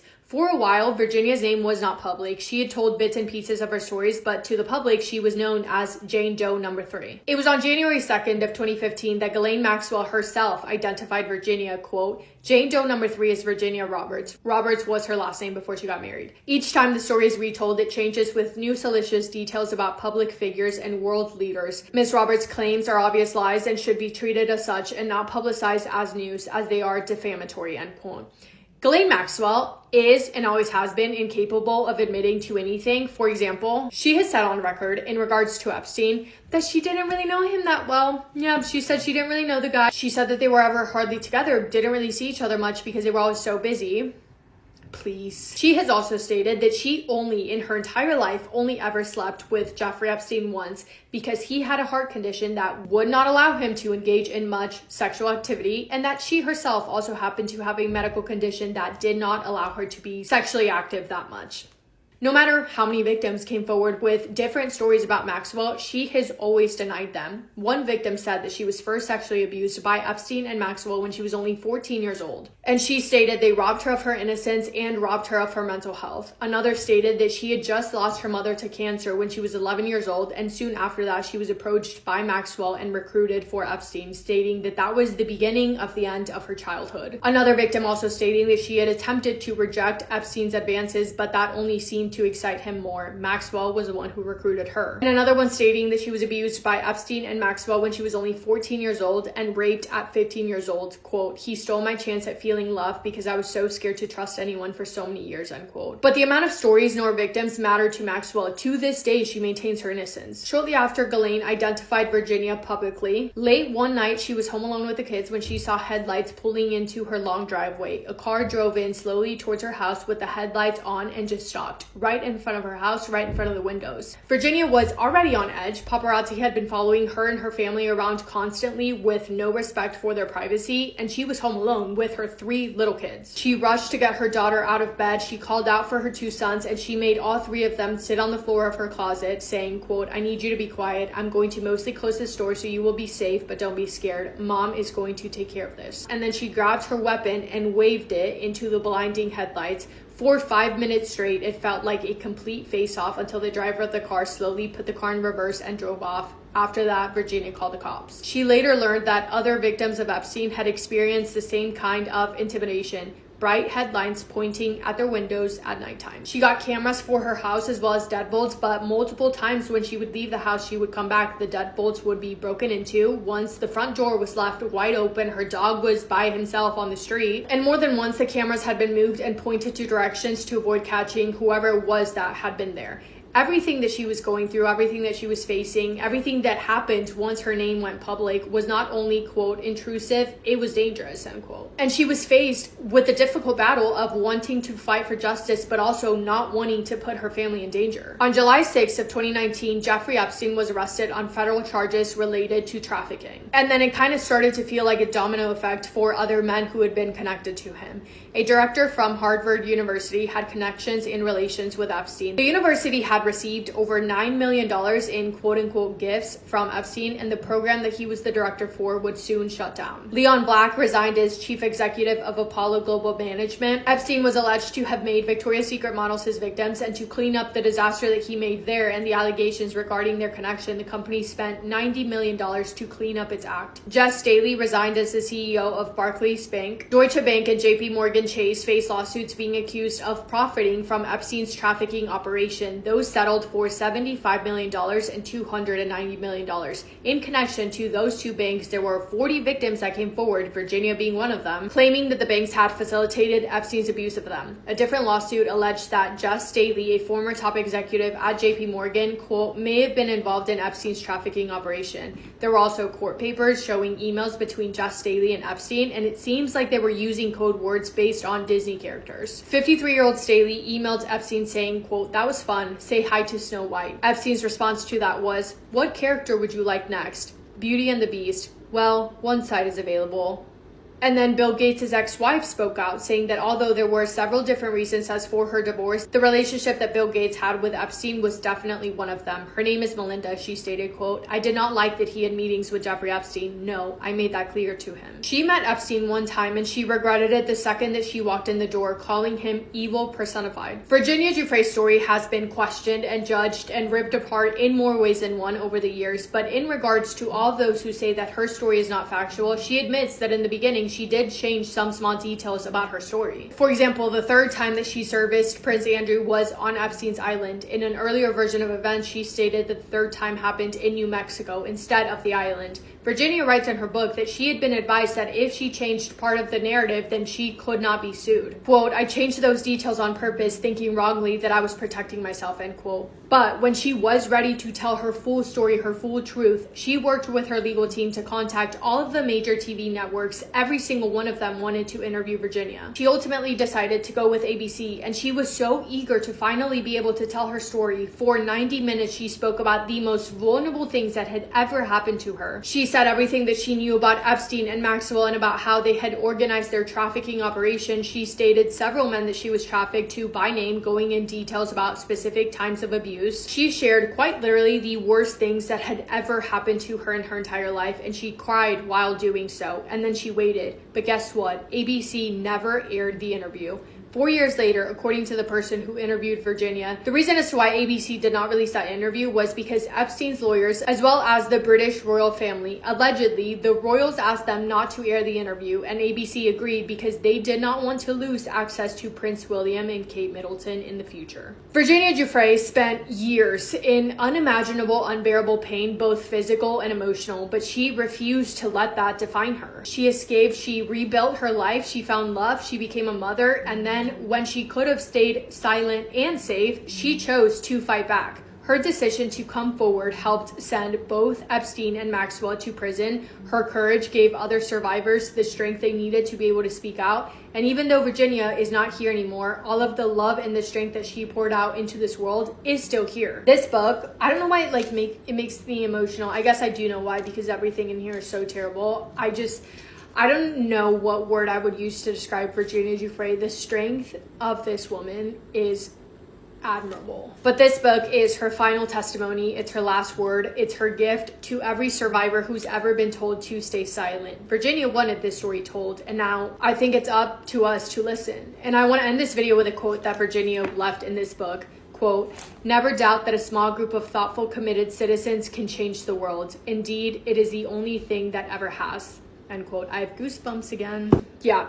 And believe it or not, I mean, I could make literally a 3-hour episode on this book. There's so much information, and with the files and emails and pictures that are being newly released, I don't know when Virginia started to write this book, but there's so much information in this book that she had said prior to any of it being made public, which leads me to believe, like, how could you question that? Anyway, that is all I have. Thank you guys for sticking around. Yesterday's video was 27 minutes long. No clue how long this one will be, but please let me know your thoughts in the comments. And yeah, hope you guys are having the best day. If not, go do something to make it the best day. Make somebody happy, and I will see you in my next video. I love you guys so, so much. Massive kiss on the forehead to every single one of you. Let's read another scary Reddit story. I never really spoke to the guy next door, just gave the usual polite wave when we both checked our mailboxes.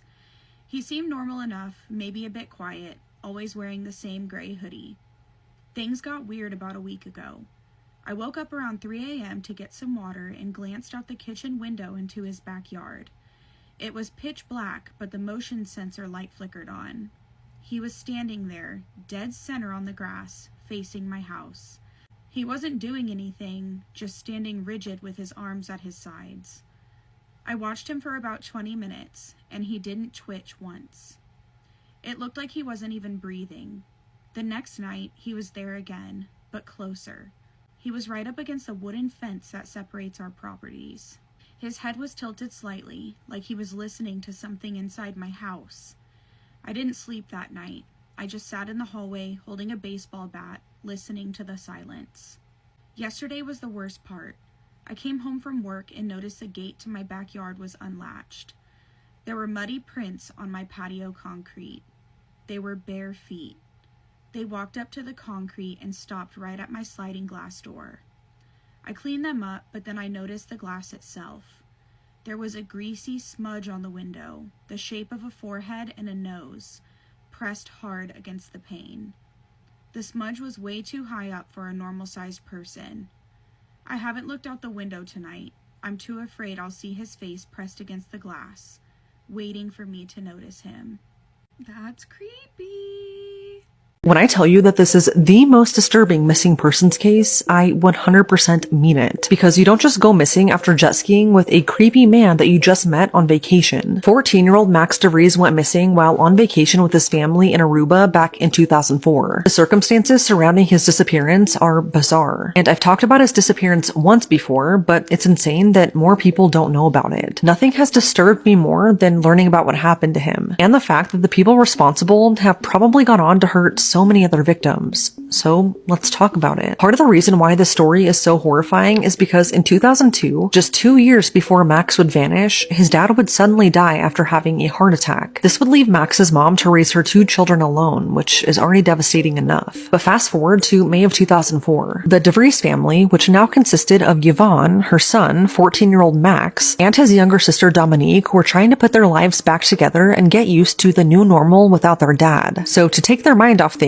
they decided to plan a fun family vacation to Aruba, and tagging along was Max's aunt. Yvonne said their aunt came with them to have extra eyes on the kids and just for extra support since Yvonne was still reeling from the loss of her husband. They all stayed at the La Cabana Resort, and they were all so excited to hang out on the beach and play in the water. Growing up, they had a sailboat, so Max specifically loved the water and knew how to swim very well. A few days into their arrival, Max was playing pool at the resort when, seemingly out of nowhere, a man in his 30s approached him. To avoid being sued, I'm not going to give his full name, but his first name is David. So David starts playing pool with Max, and at first it seems a little weird to Yvonne how friendly he was being with him. But then again, it was a resort where everyone was really nice to each other, so this wasn't really any cause for concern. The man then started telling Max and his family about how he was also on vacation with his adoptive father, and they were celebrating the day he was adopted so many years ago as a kid. The adoptive father is also named David, so from here on out, I'll refer to them as David Jr. and David Sr. So anyway, David Sr. then joins everyone, asking about what all they had planned for the next day. Yvonne tells him that she and her family are going parasailing, and David Sr. asks if they can join them because that sounded really fun, so Yvonne, being nice, says yes. The next day came and went, and everyone had a good time together. They all went parasailing, and then David Jr. takes Max out on a couple of rented jet skis. They came back, and Max said he had fun, and that was that. They weren't really planning on hanging out with the two men again, but then the next day, as the family was hanging out by the pool, David Sr. approached them. He then asked Max in front of Yvonne if he wants to go out jet skiing again. Yvonne tells him no because he just did it the day prior, but he insists, saying that he really wants Max to go and that he'd even pay for it. And Max, being a kid, was really excited and begged his mom to let him go. So eventually, Yvonne said yes, even though she really didn't want him to. The last time Max was ever seen alive was getting on a jet ski and following David Sr. out onto the water, and what happened after this has never really really been explained. So the jet ski rental was only supposed to last 45 minutes, but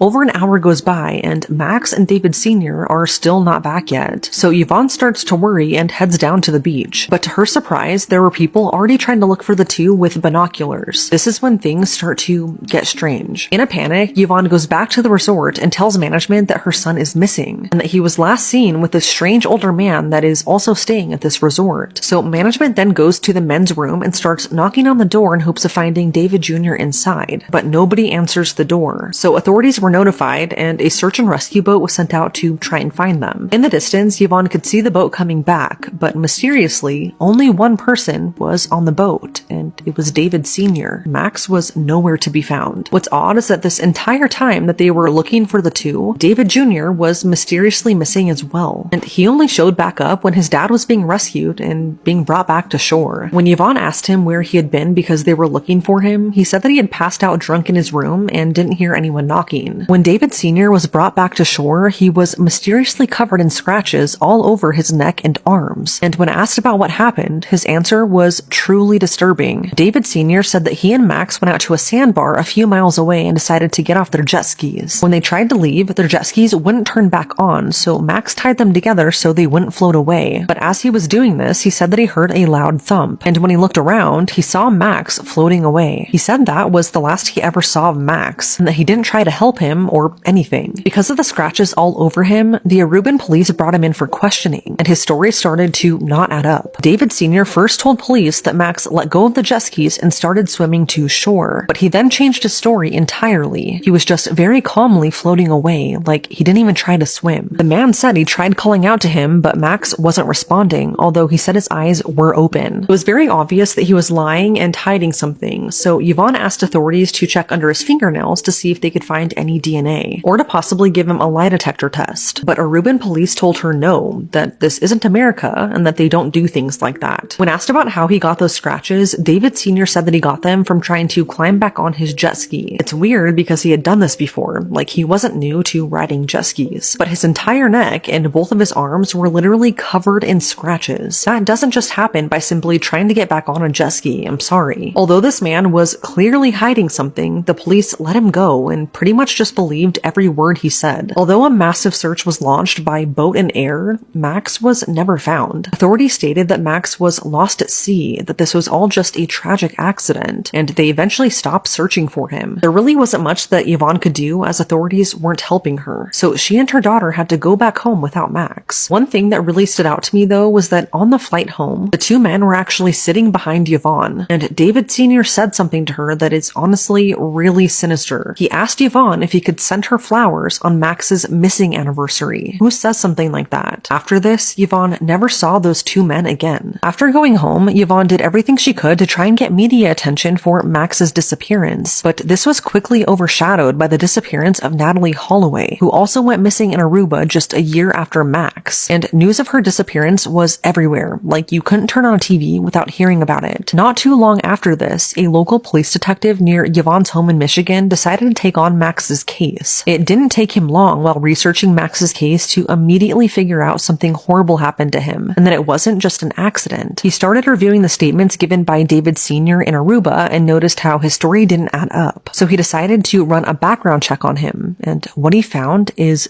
horrifying. He found that David Sr. was arrested in 1981 for sexually abusing another 14-year-old boy, the same age as Max. But this wasn't just any random 14-year-old boy. It was his own adoptive son, David Jr., who was the one traveling with him in Aruba. This was a major red flag to the detective, because if he was arrested for assaulting his own son, why were they now still in contact and traveling together? So then he started going through David Jr.'s statements given in Aruba, and he found that he lied about something major. He said that his dad had never been arrested, which obviously was not true because he had personally been a victim of his own dad and knew he was arrested for it. Then he started oversharing a bunch of really odd information, saying how he's 100% heterosexual and had never done anything intimate with a boy or man. This was all voluntarily said by him, which was weird. This detective got the FBI to briefly investigate this case, and they actually brought David Jr. in for questioning. He of course denied having anything bad to do with Max's disappearance, and he stood on the the fact that it was just a tragic accident. So the FBI offered him to take a polygraph test, in which he agreed, and he was scheduled to take it the following day. But not so shockingly, he never showed up. I guess the FBI was eventually taken off this case because they were assigned to a bigger case, but they believed that these two men were working together to target other young boys. They believed that David Jr. was used to groom Max into creating a friendship bond, and then when David Sr. took Max out to the sandbar, he had his son meet him out there so that they could both assault Max and kill him. And that's why David Sr. was covered in scratches, because Max fought for his life. Despite how obvious it was that Max was met with foul play, his case would soon fall cold, and no movement would happen until April of 2016. One day, seemingly out of the blue, Yvonne gets a message from a woman asking to talk about Max. The woman doesn't want to be named publicly for fear of her safety, but she goes on to tell Yvonne that she dated David Jr. recently for a year. She said that one day, she, David Jr., and his dad were all sitting in the living room when his dad suddenly blurted out, quote, "Hey, has he ever mentioned anything about the 14-year-old who went missing in Aruba?"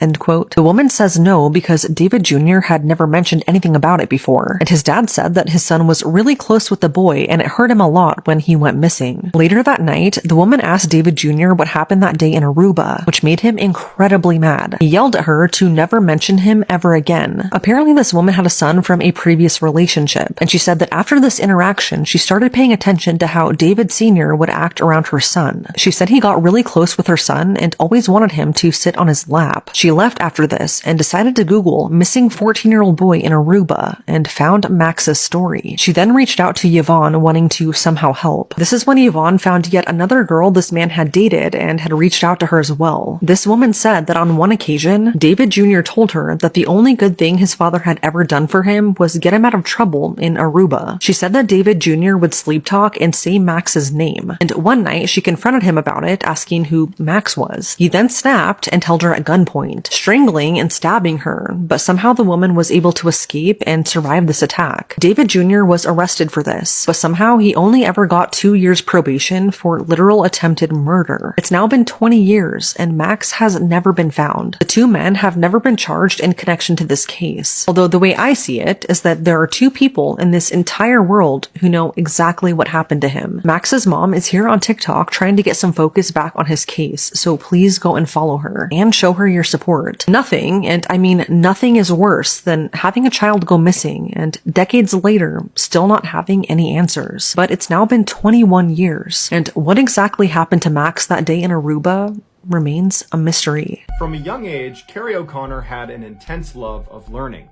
When she learned how to read, her parents had to bribe her to get her to put her book down so she would go outside and play with the other kids. While Carrie loved to learn about all things, her favorite subject was French culture. And so she began devouring all things French, and then in middle school she began studying the language, and by high school she was nearly fluent and taking college-level French courses. Carrie would go on to earn several degrees in French, including a PhD. And in 2019, she put that PhD to use when she was offered a full-time professorship at Boston University. She eagerly accepted the role. After her first full year at BU, she decided it was time to get an apartment that was closer to campus. So in August of 2020, shortly after Carrie's 38th birthday, she, along with her two beloved cats, moved just 10 minutes away from Boston University into an old apartment building on a busy street. With her apartment still filled with unopened moving boxes and furniture wrapped in plastic, Carrie broke out her laptop and enthusiastically wrote an email to all of her students for the year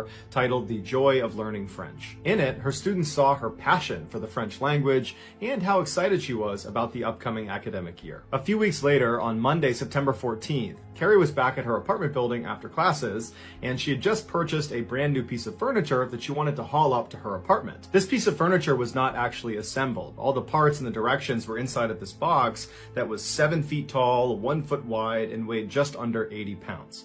And so Carrie got this huge box out of her car at street level and then hauled it all the way through the front doors of her apartment building into the first floor lobby, where she leaned it up against the wall and then pressed the call button for the elevator. To understand what happens next, you need to have a basic understanding of how Carrie's elevator worked. Once the elevator car arrived on your floor, you would slide open this big door called the hoistway door. And on the other side, you would see the elevator car, and on the car itself would be yet another door. This door is called the car gate.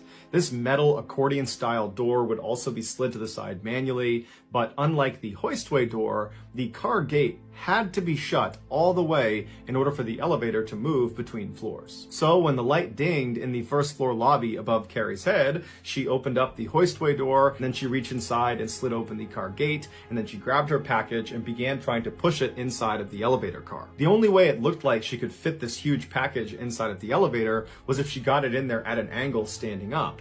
But no matter how hard she pushed and pulled on it, she just could not get it to go inside. And so while Carrie's doing this, another tenant happened to walk in the front doors of the apartment building, and they saw Carrie struggling, and at first he just walked past Carrie and started going up the stairs towards his own apartment, but he stopped and he turned, and he just said to Carrie, "Hey, I don't think it's a good idea to keep doing what you're doing. That package looks like it's too heavy to be on that elevator. The elevator's really old, and you might trip a sensor, and it might start moving before you're ready. You know, we've had problems with that elevator before. It's just not worth the risk." And so Carrie, who's already pretty committed to doing this, she hesitates for a second and just kind of looks at her package, and she looks up at the guy and says, "You know what, I'm just going to try one more time to get it inside the elevator." And so Carrie goes back to trying to get it on, and this other tenant hesitates for a second and then decides, okay, I'll help her do it. And so he goes down and he holds open the hoistway door with his hand, and Carrie goes inside of the elevator car, and she uses her hip to keep open the car gate. And the two of them begin pushing and pulling, and finally they're able to wedge this package at an angle inside of the elevator car. And so Carrie thanks the guy, and he says no problem. He turns and walks up the stairs, and he disappears. Once he was gone, Carrie didn't press any of the floor buttons. Instead, she tried to close the car gate over the top of her package.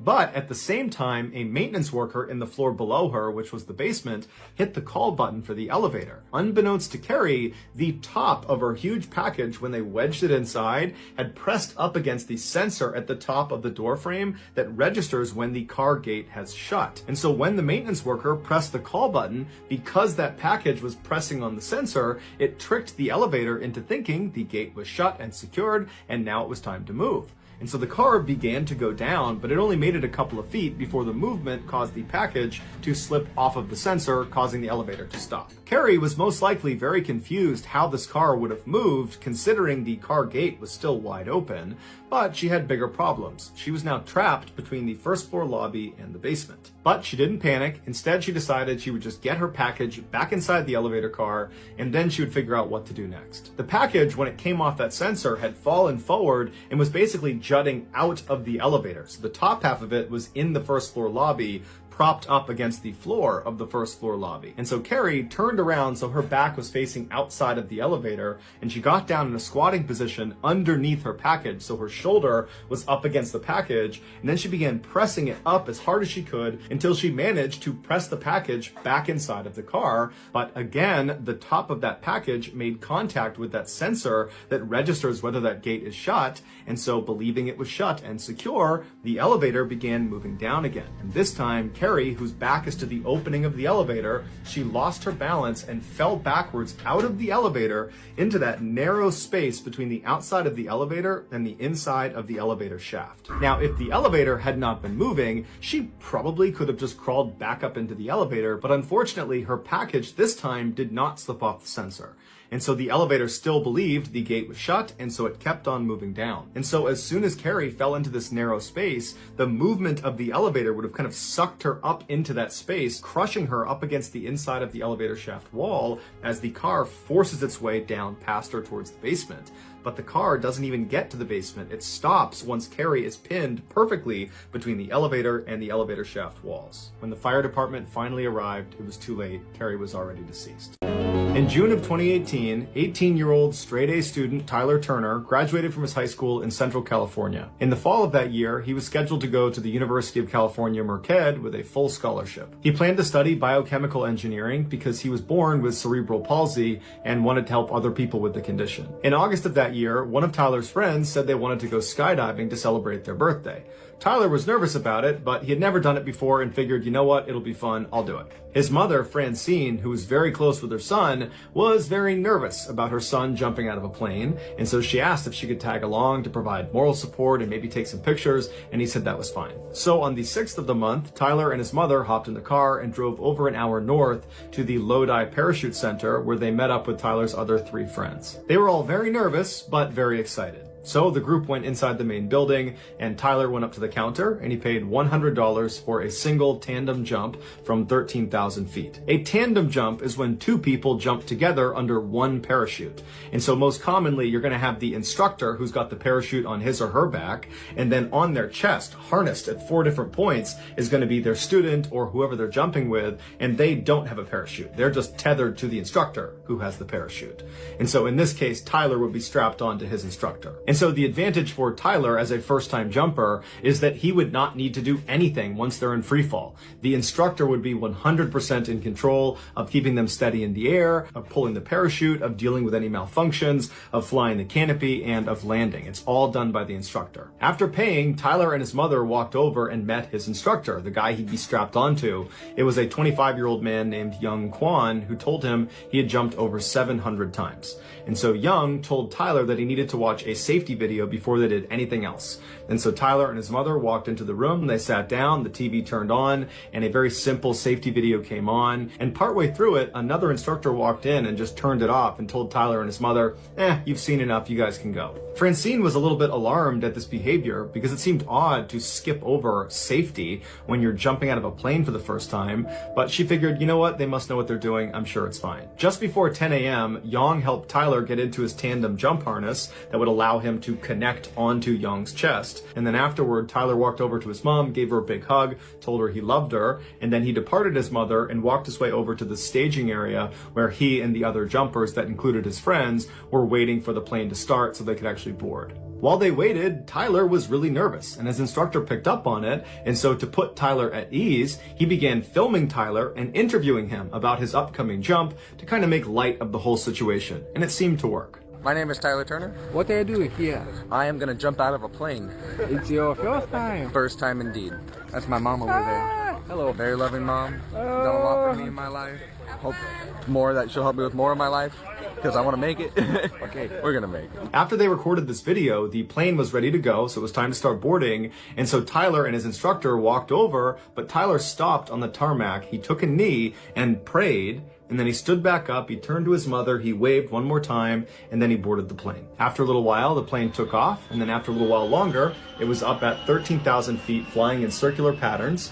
And that's when Francine started looking up, looking for her son, and at some point she started seeing jumpers come out of the plane. And they were so far away, she couldn't possibly make out who was who. And so as the jumpers began pulling their parachutes, and all the different colored parachutes are lighting up the sky, she was trying to remember what color her son's parachute was, but she couldn't remember. And so she asked the other people that were watching, that were relatives or friends of the people up there, if they knew what color her son's parachute was, but nobody knew. As they got lower and lower, and you could actually start to make out who the jumpers were, she didn't see her son. And that's because her son's parachute never opened, and unfortunately his instructor, Yang, was not able to fix the malfunction or fire off the reserve, and so they both crashed into the ground, killing them both instantly. Tyler's family sued the owner of the parachute facility after they discovered Tyler's instructor, Yang, was not even certified to be an instructor, and so would not have received any of the required training on how to handle parachute malfunctions, and the owner knew about it. Investigators also discovered that 20 people had died skydiving at this facility under the same owner, a ridiculously high number of fatalities that most people involved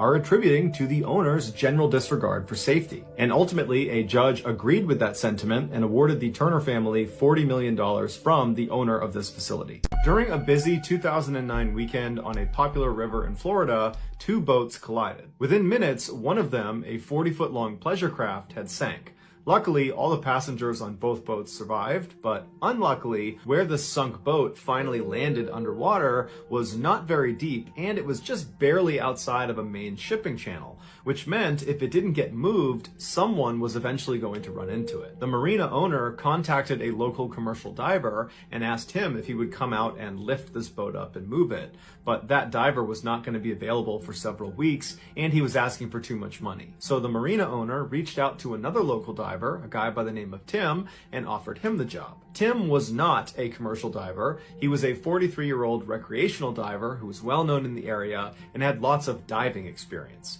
But in terms of experience lifting 40-foot crafts off the bottom of the river, Tim had no experience. But Tim was excited at this challenge being presented to him, and so he accepted the deal and offered to do it for half the money the commercial diver was asking for. Even though Tim had never raised a boat before, he knew it was going to require a lot of lift bags around the boat. Lift bags are like these big, durable balloons that you can inflate and deflate underwater. But before Tim could just go down and start placing these bags, he needed to do a survey dive where he just went down and checked out the wreckage, saw it for himself, and figured out how many lift bags he would need and where he would place them. So on September 12th, Tim threw all of his dive gear into his truck, he left the marina and drove over to a parking lot that butted up against the shipping channel. Tim hopped out, leaving his gear in the truck. He walked down to the edge of the riverbank and he scanned out across the river looking for the buoy that the marina owner had told him was out there, designating where the shipwreck was. Once he found it and saw that it was not very far from where he was, he just walked back up to his truck, grabbed his gear, came back down to the water's edge. He jocked up, then hopped in the water and swam out to the buoy. Once he was there, he placed his diver down flag on the buoy. This is a flag that signifies to anybody in the area that there is a diver below them, and then he made his descent. Tim didn't expect to be underwater for very long, and because he was a very experienced diver, he probably thought this dive was going to be extremely routine. And so for those reasons, he had elected not to bring a dive partner with him.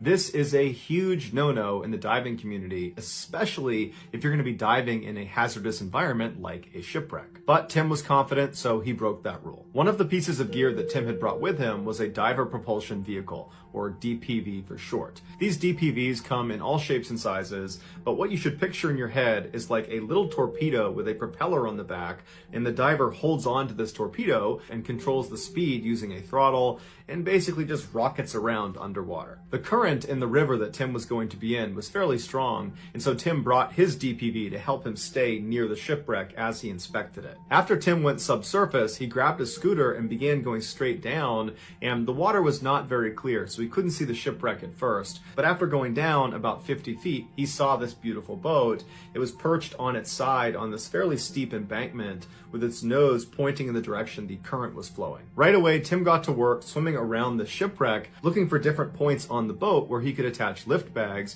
and marking those locations on his diver's slate, which is like a dry erase board. But after going around the boat several times, Tim had not seen the actual impact site on the side of the boat that caused it to sink in the first place, and he wondered if it was hidden on the side of the boat that was laying in the sand. And so Tim decided he wanted to go down and have a look, and so he went down to where the sand met the boat, but as soon as he got down there, he kicked up all the mud and the sand, and it killed his visibility. And so he grabbed onto the side of the boat, and he picked up his DPV and turned it on with the propellers pointed back towards where the mud and the sand was, and he kind of used the propellers of the DPV like a leaf blower and blew the mud and sand out of his field of vision. And it worked great, but he couldn't see the impact site. And so he got underneath the boat and got closer and closer to where the actual metal of the boat was pressing up against the sand, and just continued to blow away the mud and sand to get a better look, when all of a sudden the ship lurched forward and came to a stop on Tim's legs. He couldn't move, he was totally trapped. When Tim had used his DPV to clear away the mud and sand, he had also blown away some of the mud and sand that was keeping the boat from sliding farther down the embankment. And so when it got blown away, the boat became unsteady and it came to rest on top of Tim. When Tim was not able to pull his legs out from under this incredibly heavy boat, he most likely used the DPV to continue to erode the mud and sand around the boat to try to get it to continue to slide down off of his legs. But he wasn't able to do that because the boat was basically wedged up against his legs. Tim's legs were the thing keeping the boat from sliding any farther. And because Tim did not bring a dive partner, there was literally no one there to save him. And even though he had told the marina owner that he was going out to survey the wreck, he had not given his timeline, so no one was expecting him. And so he would have realized very quickly that there was virtually nothing he could do but wait to die. Several hours later, someone on the surface noticed Tim's diver down flag on that buoy and called in the authorities. When the fire department's dive team went down to the wreckage, they found Tim. He was still trapped underneath the boat. He had run out of air and he had drowned. From 1995 to 2000, Terry Grove was the manager at the Animal Research Lab at Regions Hospital in St. Paul, Minnesota. During that time, she noticed there was an issue with a particular piece of large cleaning equipment that she and the other lab technicians used every single day. She voiced her concerns to the hospital and said that they needed to replace it ASAP because it was a disaster waiting to happen. But the hospital decided they didn't want to replace it, they wanted to fix it because they figured it was salvageable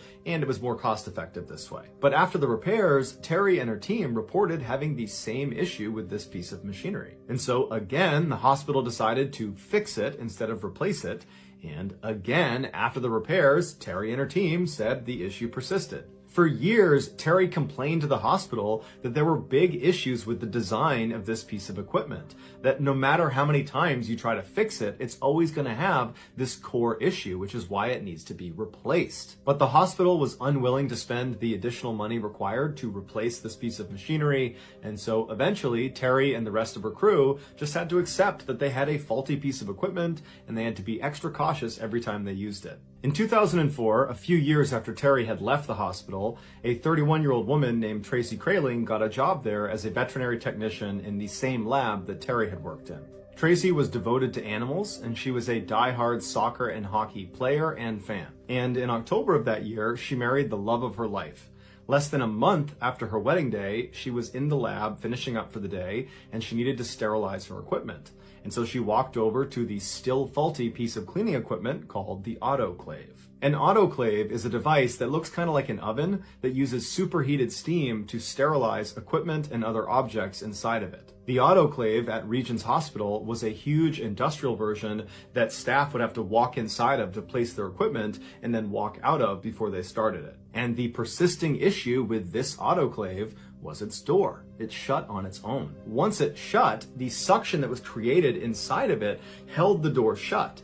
And so if you were unlucky enough to be stuck inside the autoclave, even if it was off, you couldn't open the door again. The suction was too strong, and so somebody outside the autoclave would be the only way for you to get out. The issue with this door was so bad that workers in the lab would prop the door open with a big piece of wood every time they went inside in order to guarantee it did not shut on them while they were inside. However, on this day, Tracy did not use a big piece of wood. Perhaps she thought she would only be inside for a couple of seconds, but either way, when she walked inside of that autoclave, the door shut behind her and then suction kicked in and she couldn't open it again. She was trapped. And then her worst nightmare came true when the machine turned on and the steam cycle slowly began to pick up. Unfortunately, none of her coworkers had seen her go into the autoclave, and so nobody knew she was stuck, and so nobody was there to open the door and let her out. And no matter how loud Tracy banged on that door and screamed and yelled, nobody would have heard her. And so eventually this superheated steam began being pumped into this room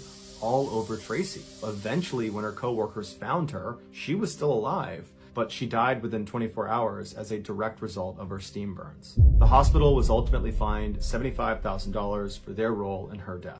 On January 25th, 1998, American tourists Tom and Eileen Lonergan boarded a boat in Queensland, Australia. The married couple was from Louisiana. Tom was 34 and Eileen was 28. They had spent the last 2 years in Fiji and Tuvalu serving in the Peace Corps. Australia was just a pit stop on their way back home. They both were avid scuba divers, and they wanted a chance to dive on the world's largest coral reef system, the Great Barrier Reef. Once Tom, Eileen, and the other 24 tourists had boarded this boat, the captain did a head count, and then once he had everyone, he turned the boat around and headed out to sea. After traveling 25 miles, the captain stopped the boat and then told the group to put on their dive gear. So Tom, Eileen, and the others happily put on their fins and their masks and their tanks, and then when they were ready, they were inspected and then allowed to jump into the coral sea. Less than an hour later, the divers came back up to the surface and the captain began pulling them back into the boat. Once everyone was back on board the boat, the captain did another head count just to confirm he had everyone, and once he was sure he did, he turned the boat around and he headed back to shore.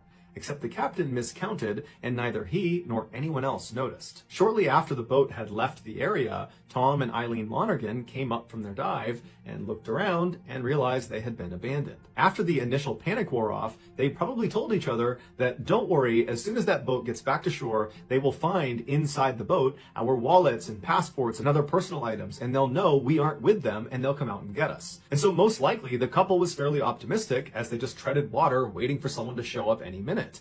Except they didn't show up any minute. It took 48 hours before anybody showed up, because that's how long it took before someone saw their wallets and passports and personal items were still inside that dive boat. And in those 48 hours, Tom and Eileen were exposed to intense summer heat, no fresh water, and sharks. When their personal effects were finally found, a huge search was launched for them, but there was no sign of them. A month later, a female wetsuit washed up on the shores of Australia, and it was the same size as Eileen's, and an expert analyzed it and said it had been floating in the water for about a month. So that lined up with when Tom and Eileen went missing. 5 months later, more diving equipment washed up on the shores of Australia. Among those items were life jackets with the Lonergan name stenciled on the back of them, as well as an air tank and a dive fin that belonged to Eileen. But the most disturbing thing that washed up on shore was the couple's diver's slate. A diver's slate is like a dry erase board that works underwater. On this slate was the Lonergans' final message. It said, "To anyone who can help us, we've been abandoned on Agincourt Reef. Please help us before we die. Please help." Above the message was a date. It was January 26th, 1998. So that would have been one day after they were abandoned at sea. So we know the couple was alive for at least 24 hours.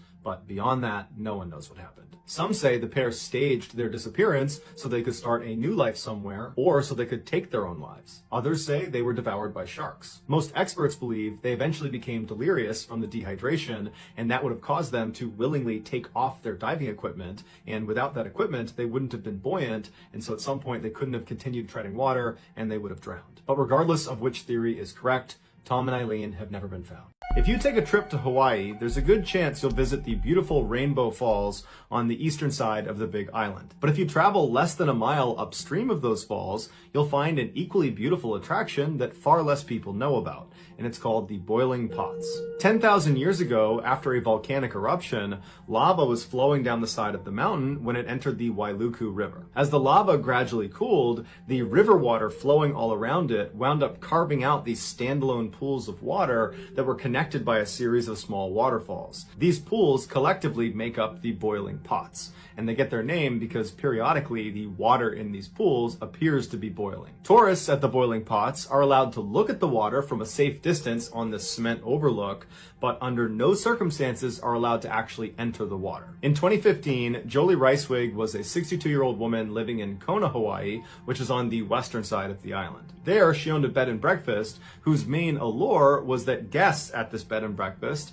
got to go on these fun adventure tours with Jolie all over the island. And they almost always involved paddleboarding or swimming, because Jolie was an avid outdoors person and a very talented swimmer and swim instructor, and so felt comfortable leading these types of excursions. On September 14th of that year, Jolie brought one of her male guests from her bed and breakfast out for an adventure tour at the Boiling Pots. She would have known that it was an off-limits area for swimmers because there were signs up everywhere saying as much, but Jolie wasn't planning to swim in the Boiling Pots. Instead, she was planning to float on them on inflatable rafts. And so she and this man climbed aboard their respective rafts and began paddling around one of the upper pools, taking in the incredible view of this natural phenomenon. As they were relaxing, suddenly there was this rush of water that came tumbling over the fall that dumped down into the pool they were in.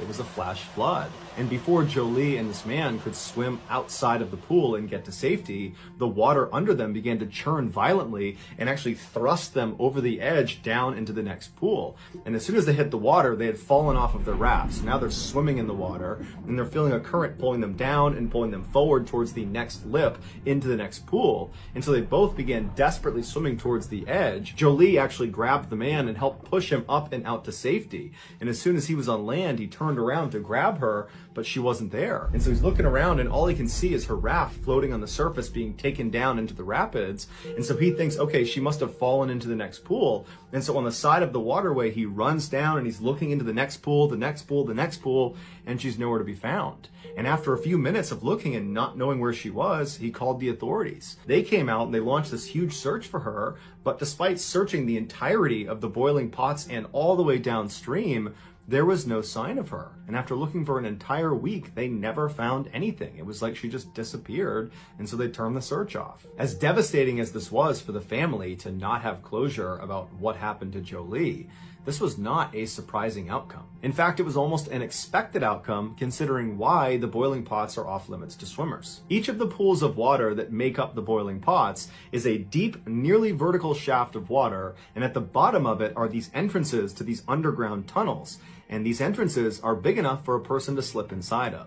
And these tunnels are not short. They go on for a long ways in all different directions. In a flash flood scenario, that increased water that's flowing down the boiling pots creates this unbelievable current that inside of each of these pools is pulling straight down, which gives the water the impression that it's boiling, because basically the water's tumbling over as it's being filtered up and down inside of this vertical shaft. And so if you get grabbed by this current, it's going to pull you down and into one of these tunnels, and you won't get out again unless the current releases you. And so Jolie, after helping her guest get out of the water to safety, she was pulled down and into one of these tunnels, and she was held there for 5 months until finally the current released her and her remains were spotted just below the pots in a tide pool. This case was solved with only one piece of forensic evidence, and that was a diatom, which is algae. Who would have thought that algae would solve a criminal case? 13-year-old Dario Ceccalecchia lives in Switzerland, and on August 4th, 1993, he went down to the creek to do some fishing that was near his home, but he never returned home that night, so his mother had reported him missing. Police went down to the creek where Dario was fishing. They did find his bicycle and also his undergarments, but there was no sign of him. There was multiple police out searching for him for days, and no one has seen him. 2 days after Dario went missing, 2 young women were walking their dogs along the border of Switzerland and Germany, when all of a sudden they saw some blood in the street, and then right next to it was a cornfield, and inside the cornfield they found the nude body of a young man. Police did confirm it was Dario's body. He had been brutally SA'd and mutilated. There was also cuts all along his body from a small pocket weapon, and it was made after he was already gone.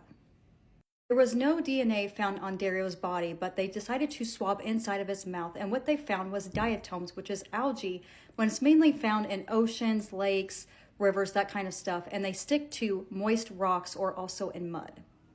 The autopsy also showed that Dario had mud in his lungs, so he was drowned in a very small body of water. So now they want to find out where exactly this crime occurred, because it seemed like he was unalived somewhere else and then dumped in that cornfield. So they decided to get a ton of water samples to see if they can find the same diatoms from inside his mouth, and also that was found on his sneakers that was found in the cornfield. So the diatom that was found in Dario's mouth and also his sneakers is called this right here. I've tried to pronounce this many times when recording this video, and I cannot pronounce it. So it is found in fresh water, and it is attached to sand grains that move in slow bodies of water. So out of all of the water samples, the diatom was the exact match to the creek where his bike was found just a few feet away. So now we know exactly where Dario was unalive, but now we need to figure out who had done this. So Dario's case ended up being sent to Interpol, and 3 months later, Interpol gets a call from France stating that there's a man in custody who had SA'd a man and tried to unalive a hitchhiker. This is 35-year-old Ronald Keebler, and he lives in Switzerland, not too far from where Dario's body was found. Roland is a psychiatric nurse. He is divorced and he has a very young daughter. So they decided to search his vehicle to see if they could find any diatoms on the gas or the brake pedal, on the carpet beneath it, and also in his trunk. So upon searching and doing the testing, they did confirm that the same diatoms that were in Dario's mouth and also on his sneakers was the exact match to the pedals in his vehicle, also on the carpet underneath the pedals and in the carpet of the trunk. The police interviewed Roland, and he denies any knowledge about Dario's homicide, but he knew a lot of details about Dario's injuries that was not released to the public, so they grew suspicious, and eventually he did confess to the homicide. Roland is a pedo and he has fantasies about young boys. So he was drinking the day of the crime when he came upon seeing a bike on the side of the road and realized that there was a young boy nearby, and this got him very excited. Roland had walked up to Dario, had a brief conversation, and then he brutally attacked him, forced him to undress, brutally S8'd him, and then put his face into the creek and drowned him. Then he took his body, put it in the trunk of his vehicle, and dumped him in the cornfield. Roland ended up confessing to another homicide 10 years prior of another young boy in Switzerland. He was found guilty on both homicides and he was sentenced to life in prison. I believe Dario was just at the wrong place at the wrong time and ended up stumbling upon a true monster. This man deserves to be put away for the rest of his life because who knows how many young boys' lives he would have taken. But thank goodness for forensic science, they were able to determine based on an algae to get this person convicted. The same algae found on Dario was also found in his vehicle. And eventually he ended up confessing to the crime because he was talking way too much and knew too much. And basically that put the nail in his coffin. But thank goodness they caught him because who knows how many young boys' lives would be taken, because this man was a predator and deserves to spend the rest of his life in prison. But my heart goes out to Dario and the other victims that he had done this to. Let me know what you guys thought of this in the comments. Thanks for watching. I love you all. We'll see you in the next one. And please take care of yourselves. Man claims it's self-defense when he takes a high-powered rifle, drives over to a person's house, and fires at him 29 times. Jeffrey Watson is originally from New York. He joined the military right out of high school, and after he was discharged, he got married and had his son Jeff Jr., but then divorced shortly after his son was born. In the year 1990, he was raising his son on his own, and he moved to Greenlee, Colorado, and he was working on oil rigs, and he loved to work on motorcycles. Eventually, Jeffrey met a woman named Georgia Sue at a bar, and they got married in 2002. By 2007, they ended up getting divorced because he claimed she was very manipulative and controlling, and he just couldn't take it anymore. On February 19, 2009, police get a call from one of Jeff's neighbors stating that he had woken up to the sound of a firearm going off multiple times. He went outside and saw casings all along the street, and then he noticed someone slumped over in the truck and realized it was Jeffrey. Police arrive on the scene, and Jeff still has a pulse, so he was immediately rushed to the hospital. Jeff was taken to the hospital, but they do pronounce him DOA. But this crime scene, it looked like a war zone. There was about 20 to 30 shell casings all across the ground. You can see how many bullet holes were on the side of Jeffrey's vehicle, and they're wondering who could do this to him. Was this a hit? What, did he owe someone money? But they did eventually find in Jeffrey's vehicle, he did have a firearm inside of a bag. So they're wondering, why does he have this firearm? They speak with Jeff's son, JR, and he was inside his home sleeping when this entire incident occurred. And they're asking, did you not hear this firearm going off? And he stated no, and they thought this was suspicious. So they brought him in for questioning. He states he has no idea who would do this to his father. He was not involved.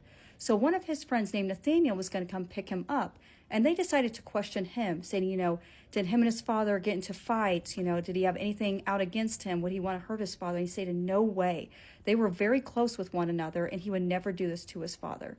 So they let him go. They searched Jeffrey's home. It didn't seem like his son was involved in any way. Police ended up speaking with neighbors that stated that they saw a gold old vehicle driving around the neighborhood multiple times on multiple days and didn't really recognize this vehicle, and they thought it was suspicious. There was a Walmart that was facing towards Jeffrey's home, and they were able to get surveillance video from the Walmart and did notice a gold vehicle fleeing from where he was living at a high rate of speed. So they decided to look at DMV records to see if anybody around in the area owns one of those vehicles. There was an incident that happened a week prior. There was a woman that was visiting her mother in the neighborhood and noticed a van that she never recognized before. So she went up to look at this vehicle and noticed that there was 2 men inside, and they decided to take off, but thankfully she did write down the license plate. They find out that the vehicle is registered to a man named Justin Bruner. There was an incident involving him and also his friend Cecil at the town cemetery. They weren't arrested or anything like that. They were just hanging out the cemetery, but they were acting suspicious. Justin does have a criminal history, mainly just petty thefts, narcotics, and alcohol, nothing violent. Now, his friend Cecil Erb does have a criminal history that is violent. Apparently, one time he tried to blow up the post office. So what he had done is he went to the post office stating that he had a bomb on him. He just walked outside and waited for the police to arrive. Apparently, he wanted to go back to federal prison because he wanted to get back in shape. This is absolutely absurd. Police end up finding an address where they believe Cecil lives, and they figured he would be answering the door, but instead, an older woman answers the door, and who is it? None other than Georgia Watson. Georgia is the ex-wife of Jeff, so now they do have a connection here. So she's brought down to the station for an interview. She claims that Cecil is her boyfriend. She had known him since 2004 while her and Jeff were still married. At the time, Cecil was homeless and she decided to help homeless people, so she invited him to be a roommate, and Jeffrey was trying to help him get back on his feet to help him find a job. But then her and Jeff got divorced, and her and Cecil decided to still live together, and then they had a relationship. Georgia claims that Cecil went to California for a job opportunity and Justin went with him, and they have been out there for a few days. There's no way he committed this crime. But Cecil was known to drive a gold Lincoln, and they really want to find Cecil, and they're trying to look into Georgia's background as well. Phone records show that his cell phone was pinging at the Walmart right next to Jeffrey's home, so now they feel like they have their suspect. So there was an arrest warrant put out on Cecil, and they find out that he is on his way to Iowa. He is not in California, like Georgia said, so they believe she knows more than she's letting on. So there is outposts all along Iowa, and eventually they catch up to Cecil and take him into custody. When they got his vehicle, they did find the rifle that was used in the crime and casings that matched to the crime scene. Also in his vehicle, they found a list of how to commit this crime. They had a map of Jeffrey's home, needed ammo, masks, gloves, hats, everything that he needed to commit this crime. But what motive would Cecil have to do this? He decided to not answer any questions and lawyer up. So they want to talk to Justin. So they put his picture out all over the media stating, if anybody knows where he's at, we want to ask him some questions. But eventually he turns himself in. So Justin does admit he helped Cecil do surveillance on Jeffrey's home for months, but once he realized that that neighbor had taken down his license plate, he didn't want anything to do with this and did not want to be involved in taking someone's life. So according to Justin, Cecil was willing to do this because there was a life insurance policy and he was going to get $10,000 for doing this crime. Justin was adamant he was not there at the time of the crime when Jeff's life was taken, but they do arrest him on conspiracy, and they decided to go to Georgia's home to search it. They searched Georgia's computer, and they found a Google search on how to make an SKS rifle from a semi-automatic to a fully automatic. They also found a life insurance policy where she is a beneficiary from Jeffrey for $100,000. Police talked to someone who works at the insurance company and states that the policy is still in place. And according to the divorce settlement, the judge ordered that they keep that policy in place where Georgia is the beneficiary. I'm not quite sure why they did that or how that works. Even though they're divorced, she still has to be the beneficiary. But it turns out she had called 2 weeks before the homicide to make sure that the policy was still in place. Turns out that Georgia has been calling the insurance company nonstop, wondering when she's going to get paid because she wants to pay off her home. Police need more proof to charge Georgia with conspiracy because they believe she's the mastermind and got Cecil to do this for her so she could get the insurance policy. So according to her friends, she talked about unaliving her ex for nonstop and talked about this insurance policy. So they believe they have enough and got an arrest warrant. Justin was offered a deal of 5 years if he agreed to testify against Cecil and also Georgia.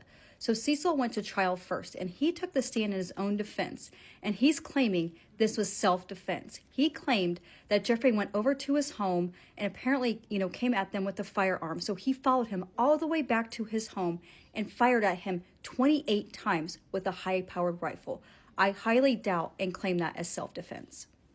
So Georgia is second on trial, and they believe she is the mastermind, that she is the one that told Cecil to do this to get the life insurance money. But according to the defense, they claim that she has no idea that he was about to do this. But according to the phone calls that he was making from the jail, she had told him, you should have gotten rid of that firearm.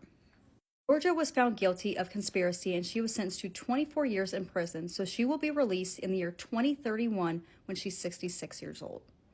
It's just amazing to me what people will do for money. I just don't understand how that policy could still be in place when they are divorced and she's still the beneficiary. They've been divorced for at least 3 years by this time. So I don't know why a judge ordered that. I'm not quite sure. If anybody knows about that, let me know. Can they do that? Can he order as part of the divorce settlement, that she still be the beneficiary. It makes absolutely no sense to me. But it's just amazing what greed will do to some people. I mean, I would never even think about hurting someone that I love over money. I would rather be with the person I love and be homeless than, not have the person that I love and have all the money in the world. I would rather have that person with me more than money. It just absolutely baffles me. But let me know what you guys thought of this story in the comments. Thanks for watching. I love you all. We'll see you in the next one. And please take care of yourselves. Coined the phrase, "You can't make this stuff up," might have known the story of real-life boogeyman. They said it was a miracle he was found alive, but not everyone agreed. We need to talk about the mysterious case of Riker Webb. It was summer 2022 in Montana. The family of 3-year-old Riker Webb were living near the Bull Lake area, an area just surrounded by absolute natural beauty. It was a Friday afternoon, and apparently the family had had a very normal day right up until Riker vanished. His family were like, yeah, he was just outside playing with the family dog. We went inside for a second, came back out, and he was gone. And it was very weird because the dog was actually not acting unusual at all. It wasn't barking or yelping to alert that anybody had been there or taken Riker. He also hadn't followed Riker to where he'd obviously disappeared to, so that was weird too. So the family searched around, they were calling out, they were shouting for Riker, but couldn't find him absolutely anywhere. Now, one of the things that people really did cling to in the early stages of this case, and kind of still to this day actually, is the fact that the family didn't actually report him missing for 2 hours. Now, it was very strange because surely you'd call for the emergency services, seeing as the area is known to have a lot of dangerous wild animals like bears. Even if you didn't presume that he had been abducted, you would surely want professional help with that. The press got wind of Riker's disappearance immediately, and suddenly everybody in the area and in the country was talking about it. It was plastered all over the news. A huge search was launched. Helicopters, drones, ATVs were scouring the area. There was a massive search and rescue mission. They were like, if we're going to find this child alive, we need a lot of manpower. As time went on and as the temperature started to drop, honestly, people started to get less and less hopeful. A code red alert was sent out, which basically pleaded for families in the area to check any sheds or outhouses that they had got, just in case Riker was sheltering anywhere. As if it wasn't bad enough already, huge thunderstorms began. It was like, God, if this wasn't treacherous enough. People started to be like, okay, if this child hasn't been eaten alive by a bear or something, he's definitely going to have hypothermia by now. But then a tiny clue, which kind of gave people a little bit of hope. Rescuers found small rocks that had been turned over. Now, it sounds like not much, but it was very much something like a little child would do if they were looking for bugs. It went 48 hours before any news. Genuinely, people were like, he's dead. He's a 3-year-old boy. He's not going to be still alive out in the wilderness. Then a family heard a tiny whimpering noise coming from their shed. 2 miles from Riker's home, somebody found a little boy cowering in a lawnmower bag. Immediately, the image of Riker being found went viral. Everyone was like, oh my God, his eyes, he looks like he has been through it. He got raced to the hospital and miraculously only had a few scratches on him. Although most people were overjoyed that he was found, others were like, there's something really weird going on here. They were like, wait a second, this makes no sense. How did a little boy manage to get 2 miles from his home and not succumb to the elements? How does he wander over 2 miles? How does he not get hypothermia? And some people immediately started blaming the family, like I said, for not reporting him missing early enough. People were like, this is a child neglect case. Obviously, Riker was only 3 when this happened, so it was difficult to kind of ask him and get an accurate account of what he'd been through. But he apparently told his brother that he saw a person in a house, and when he was kind of talking about the time when he was missing, he kept saying we. People wonder if he was actually kidnapped. Was he with somebody else? Was this the we he was talking about? And then as soon as it started to get spread over social media and on the news, did this person get scared and just abandon him? I'm really interested what you guys think. Please leave your theories in the comments. They say he did it because he had a desire for sexual gratification coupled with violence. Jesus.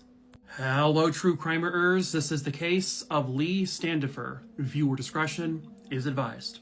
This case takes us to Knoxville, Tennessee, and the year is 1981. Lee Standifer was born on May 22nd, 1957. When she was just a little girl, Lee was diagnosed with diffuse brain damage. which would lead to Lee having some minor disabilities. But through all of that, she was always a happy kid. Lee never let her disability get in the way of her life. She had a very happy, vibrant life. She was very smart, and her mom said that despite everything, she was always very capable in many different ways. And she was joyful, she was loving, and she was always happy.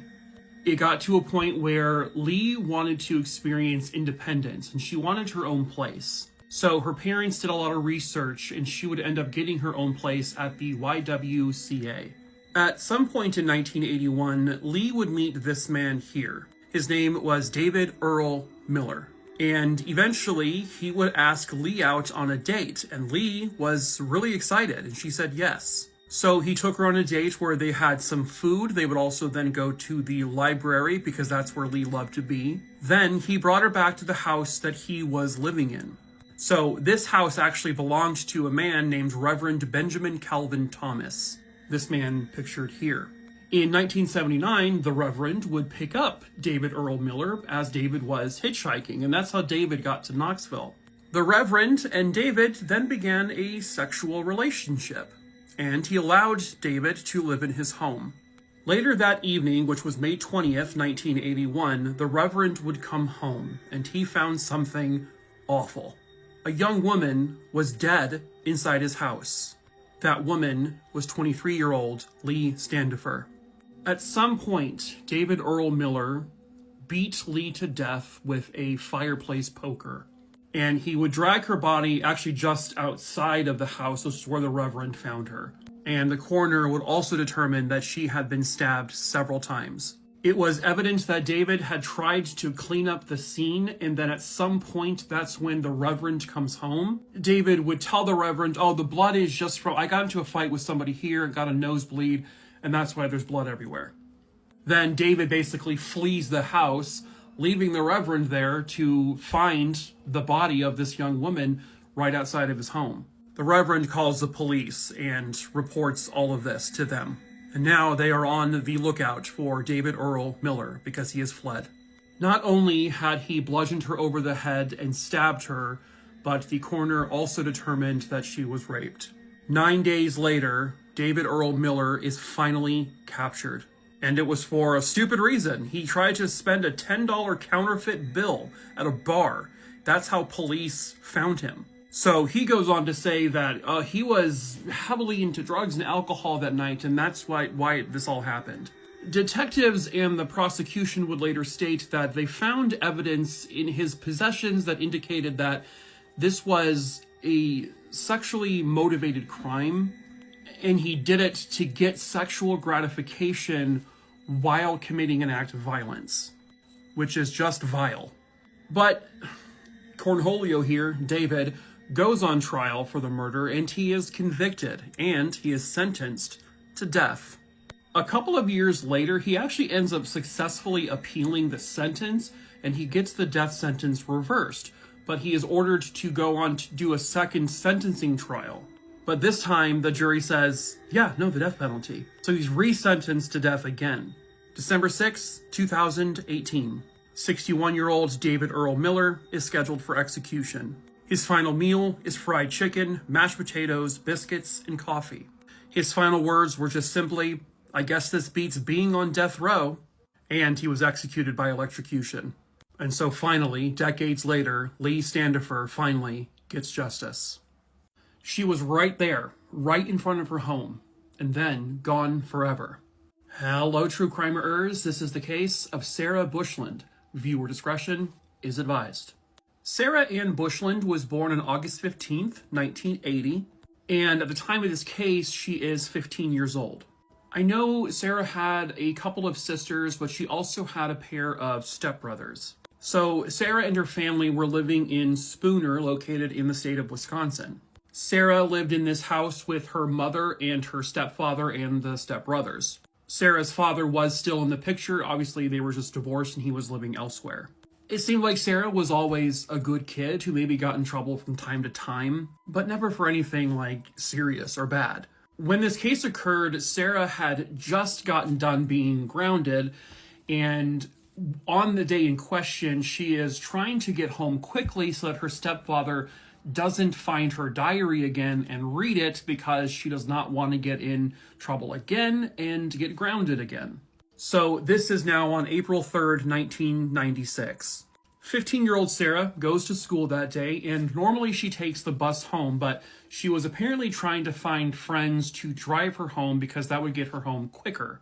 Unfortunately, she couldn't find anyone to drive her home, so she ends up getting on the bus anyway. Now, on the road down to where Sarah lived, at one point there was a dark-colored pickup truck that seemed to be following the school bus. And according to witnesses who were on the bus, when Sarah gets off and begins to walk up the driveway of her home, that dark-colored pickup truck pulls into the driveway. Then there seems to be discrepancies on what is seen next. Some people say they think they saw Sarah get into the pickup truck. Others say they think they just saw Sarah talking to the person who was behind the wheel from outside the car. Then witnesses state that they see this pickup truck back out of the driveway area and leave. Now, Sarah's parents, her mom and her stepdad at least, were both out of town when this occurred, which was confirmed. And so they would later find out that afternoon from other family members that Sarah had not shown up at home. When they talked to the mom's like, well, that's fine. She probably just went to Jenna's house. But then the mom called Jenna's house and other friends' houses and realized that Sarah never showed up. So she ends up cutting their vacation short and comes home. She goes in the house, looks for Sarah. She makes more phone calls. She still cannot find her. And so they report her missing. Unfortunately, of course, as always, the police are like, she's a teenager and she probably just ran away. But as almost every time that happens, it's never actually a runaway. And so it took them a few days to actually treat this as a missing teenager case. And police find out about the witnesses who saw this dark-colored pickup truck, which no one in the family owned a dark-colored pickup truck. But other friends of Sarah's would state that they think they know who might drive that pickup truck. Sarah's boyfriend. Sarah's boyfriend was 21 years old, something her parents were not on board with. They essentially weren't really giving her permission to date him, but it seemed like she was anyway. That boyfriend did pick her up for lunch that day at school and then dropped her back off at school, which was also confirmed. When police talked to him, he states, that is the last time I ever saw her. What's kind of unbelievable, though, is that police don't actually search the Lambert property. Lambert's the last name of her stepfather. They don't search it until 1999, nearly 3 years later. But they combed the property top to bottom. They searched all around the property, included all the wooded areas, and they found nothing. There is a lake that was nearby this house. They dragged it looking for her. Again, nothing. All of Sarah's belongings, by the way, on the day she disappeared, were at the home. She had nothing with her. They also would find out through friends and family that Sarah is not the type of person to get into a vehicle with someone she has no idea who they are. So if she got into that dark-colored pickup truck, which they, again, could not confirm if it was actually the boyfriend's pickup truck or not, but if she got into that truck with this person, it's someone that she probably knew. Because nobody saw or heard like an actual altercation or screams of her being pulled into this vehicle. By 2017, Sarah's mother and the stepfather had both passed away, never knowing what actually happened to Sarah. After their deaths, they actually searched the property one more time. Still, nothing. They have come up with an age-progressed photo of what she may look like today. Her biological father and her sisters are still actively searching for her and trying to find out what happened to her. It does sound like the belief is that Sarah is definitely no longer alive. Whether or not she died on that day, they don't know for sure. But it does sound like this was more than likely a foul play situation. That she got into that vehicle with someone she trusted and they did something, or she was abducted by someone. They just don't really know what actually happened. They have never publicly named any suspects or persons of interest. But someone somewhere out there has got to know the truth about what actually happened to Sarah Bushland. And perhaps that someone is you. If you have any information on the whereabouts of Sarah Bushland and what may have happened to her, please call 715-468-4700. Sadly, she was in the wrong place at the wrong time when she crossed paths with these two evil monsters. Hello, true crimers. This is the case of Leanne Whitlock. Viewer discretion is advised. This case takes us to Harrisonburg, Virginia, and it is 1990. That is where 19-year-old Leanne Whitlock lived, and unfortunately I don't have a clearer picture of her. She was born on November 30th, 1970, and I'm going to read this next part from a newspaper clipping because I thought it was really well worded. Leanne Whitlock possessed beauty and humanity and a level of virtue that must be incomprehensible to her murderer. She was a lovely young woman with a full life ahead of her, a woman reared by a loving mother and father, a woman who, in her tragically short life, had so impressed those around her that her father's small church could not accommodate all of her mourners. Leanne was a beautiful and intelligent young woman. At the time this case occurred, the 19-year-old was actually attending James Madison University, where faculty would say that Leanne was an incredibly valued and promising student. But one day, two horrific monsters stole her from the world. On January 5th, 1990, Leanne Whitlock would borrow her boyfriend's car and she would go to the Valley Mall in Harrisonburg. Initially, she went with a roommate, but then she would drop the roommate off around 6:45 p.m. Then Leanne goes back to the mall because that's where her boyfriend worked, and she was going to drop the car off. About 45 minutes prior to that, a person at the mall noticed this man, Tommy Strickler, had entered the mall with two other people. Tommy Strickler, who everyone knew, was acting very loud and boisterous. He was being obnoxious. About 45 to 50 minutes later, this same witness is now leaving the mall and sees Tommy Strickler approaching who she would later find out was Leanne.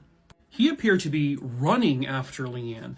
Leanne tried to get back into the boyfriend's car, and then Tommy is seen pounding on the side of a van that one of his friends who had gone into the mall prior was now inside of it. Tommy gets into the van and they begin to drive after Leanne. And then, still in the parking lot, the witness sees them pull up to Leanne and starts to pound on the passenger side door. Tommy then gets out of the van and he begins to almost open the passenger side door, and the witness can see Leanne trying to lock it, but she was too late. Tommy then forces himself into Leanne's vehicle. At this point, Leanne is heard pounding on the horn. It's honking loudly. But then Tommy is seen punching Leanne, it looks like, or subduing her in some way. And at this point, the witness is now at Leanne's car. She has begun to run towards it. And she's screaming like, "Oh my God, are you okay?" But Leanne appears to be frozen and she doesn't say anything. And then someone else gets into the driver's seat and takes off. But as the car starts to move, the woman can now hear Leanne saying, "Help." So obviously this is reported to the police immediately. And the police begin their search for Leanne immediately. And they are looking for Tommy Strickler because he is the one who has now abducted her, along with what appeared to be another man and a woman, a blonde woman. Police, family, and friends would not know what happened to Leanne for 8 days. Because 8 days later is when they found her.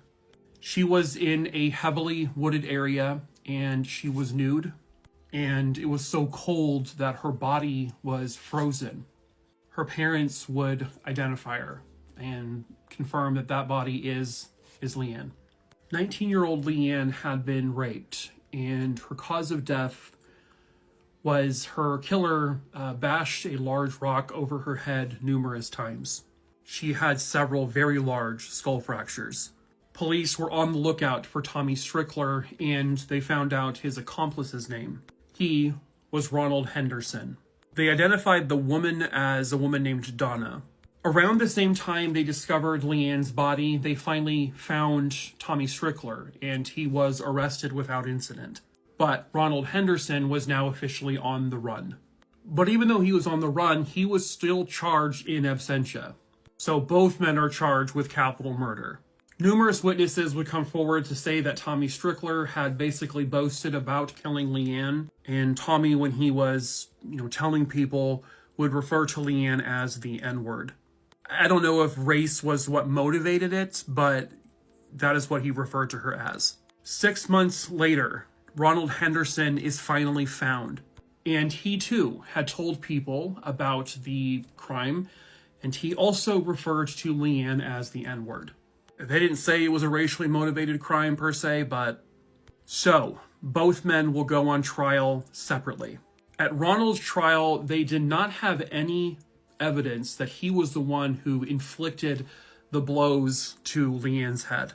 He said he was there and he tried to stop Tommy, but at that point there was nothing he could do, and he just watched him bludgeon her over her head. So Ronald Henderson was convicted, and he was sentenced to 3 consecutive life terms without parole. He will die in prison. Tommy Strickler, not so lucky.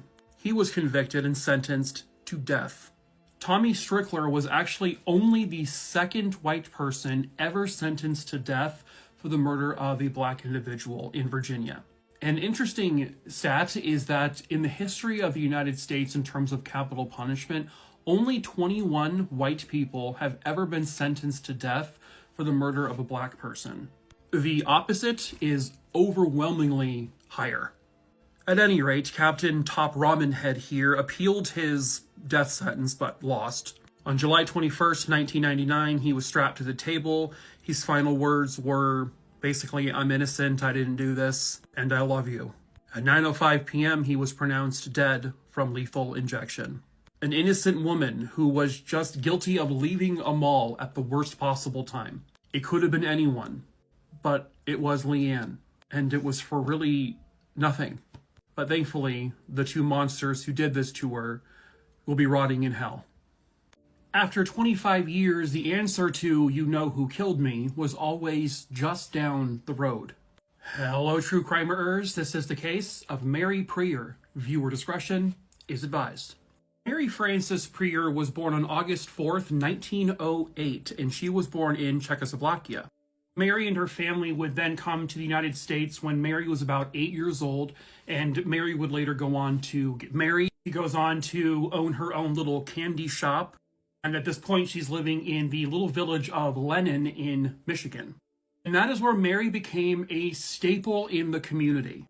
She was an absolutely beloved and adored member of Lennon. She would go to church every week. She was always outside walking her little dog, Poopsie. She made appearances at local bars and food places. She was about as sweet as a person could possibly get. And she made it to 88 years. But she still had more time. Sadly, somebody stole the rest of that time in a very brutal way. This was Mary Prieur's home in Lennon, Michigan. On February 27th, 1997, she, who was living on her own at this point, her husband had died in 1992. Mary's brother-in-law stopped by her house and noticed that the door was cracked open, which was unusual. Her dog was inside the house, and the dog was perfectly okay. But if Mary wasn't there, it was unusual for the dog to be in the house. Something just felt wrong, so he would go to police to report her missing. Police, family, friends would begin searching for her. And it just so happened to be that nearby, the Michigan State Police was doing some canine training, and so they offered their dogs to help look for her. And they found her. Roughly 200 to 250 feet away from her home, they found the battered body of the 88-year-old woman. Mary Prieur had been beaten over her head, and ultimately the cause of death was suffocation. This was 100% a murder. From what I understand, there was some sort of sexual abuse or sexual assault done as well. Everybody was just absolutely shocked. Of all the people to do this to. First of all, don't do it to anyone, but a sweet, innocent 88-year-old woman minding her own business who everybody loved? Why? Pretty soon after the murder, the entire community of Lennon would pool their money together to help put up billboards, but also to put in for the cash reward for any information that helps lead to capturing Mary's killer. They're questioning everyone in the neighborhood, everyone from the entire community. Nobody knew who would want to do this to her. She never got in any kind of arguments with anyone. No one disliked her. In 1997, this kid here was 17 years old. This is him at 17. His name is Michael Burr. He lived very close to Mary. So this circle here is where Mary's house was. This one is where her body was found. And then that circle in the corner is where Michael Burr lived at the time of the murder. He was known as a bit of a troublemaker at that time, being like little petty crimes and stuff like that. And in 2002, some of the detectives felt pretty confident that it had to be him. And they even told him, like, look I don't have the evidence now, but we're going to find the evidence and we're going to get you for this. So they took a DNA sample from him back in 1997, but it doesn't sound like at that time of the investigation they had any DNA to compare it to. Fast forward to 2022, they're reprocessing all of the evidence, and it sounds like now they have been able to find additional DNA found with the evidence they had from the crime scene. And it was DNA that did not belong to her. It came from a male contributor. Lo and behold, there was a match. Michael Burr. In December of 2022, Michael Burr, now 42 years old, is arrested and charged with the murder, kidnapping, and sexual assault of Mary Prieur. They were set to go to trial in 2023, but he instead decided to take a plea deal. And he would end up being sentenced to 10 to 20 years in prison. He has to serve at least 10 years. And he will also be on the sex offender registry for the rest of his life. It doesn't sound like they have said what his exact motive was. I don't want to assume anything, but the fact of the matter is he is going to have a chance to live the rest of his life outside of prison, despite the brutal murder of an elderly woman for no reason. Someone like that should never be free again. But sadly, at one point, he will be. He was found murdered inside of his business, and to this very day, nobody knows who did it. Hello, true crimeers. This is the case of Joe Gozinski. Viewer discretion is advised. Joe Gozinski was born on October 23rd, 1966, and he was born in Michigan. And from what I can tell from his obituary, he had 2 brothers and 2 sisters. Pretty early on in his life, Joe found a love for cars. In particular, he was very fond of Mustangs. He learned the ins and the outs of cars and learned quickly how to fix them. He enlisted in the Army, and he spent 4 years there before he was honorably discharged. Eventually, he finds himself in the area of Huntington Beach, California, where he opens up his own business. Joe was an incredibly hard worker, and he was very good at what he did. Joe made friends easily. He was considered to be a really good guy, but at times, people said he could be a bit abrasive and sometimes hard to get along with. And he was dating this woman here. Her name is Rachel, and she had a young daughter. And the two of them at this point were living together. This takes us to the night of December 23rd, 2010. Rachel spoke to Joe on the phone sometime around 6:30 p.m. or so. Joe said he had plans after leaving the shop. He was going to go to the mall to buy a gift for her father and also buy a gift for her daughter.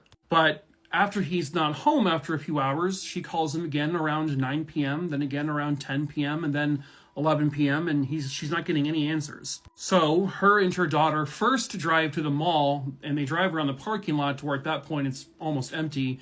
They don't see his car, and so next they go to his shop. Rachel sees that a light is on, and she goes inside, and she finds something absolutely horrific.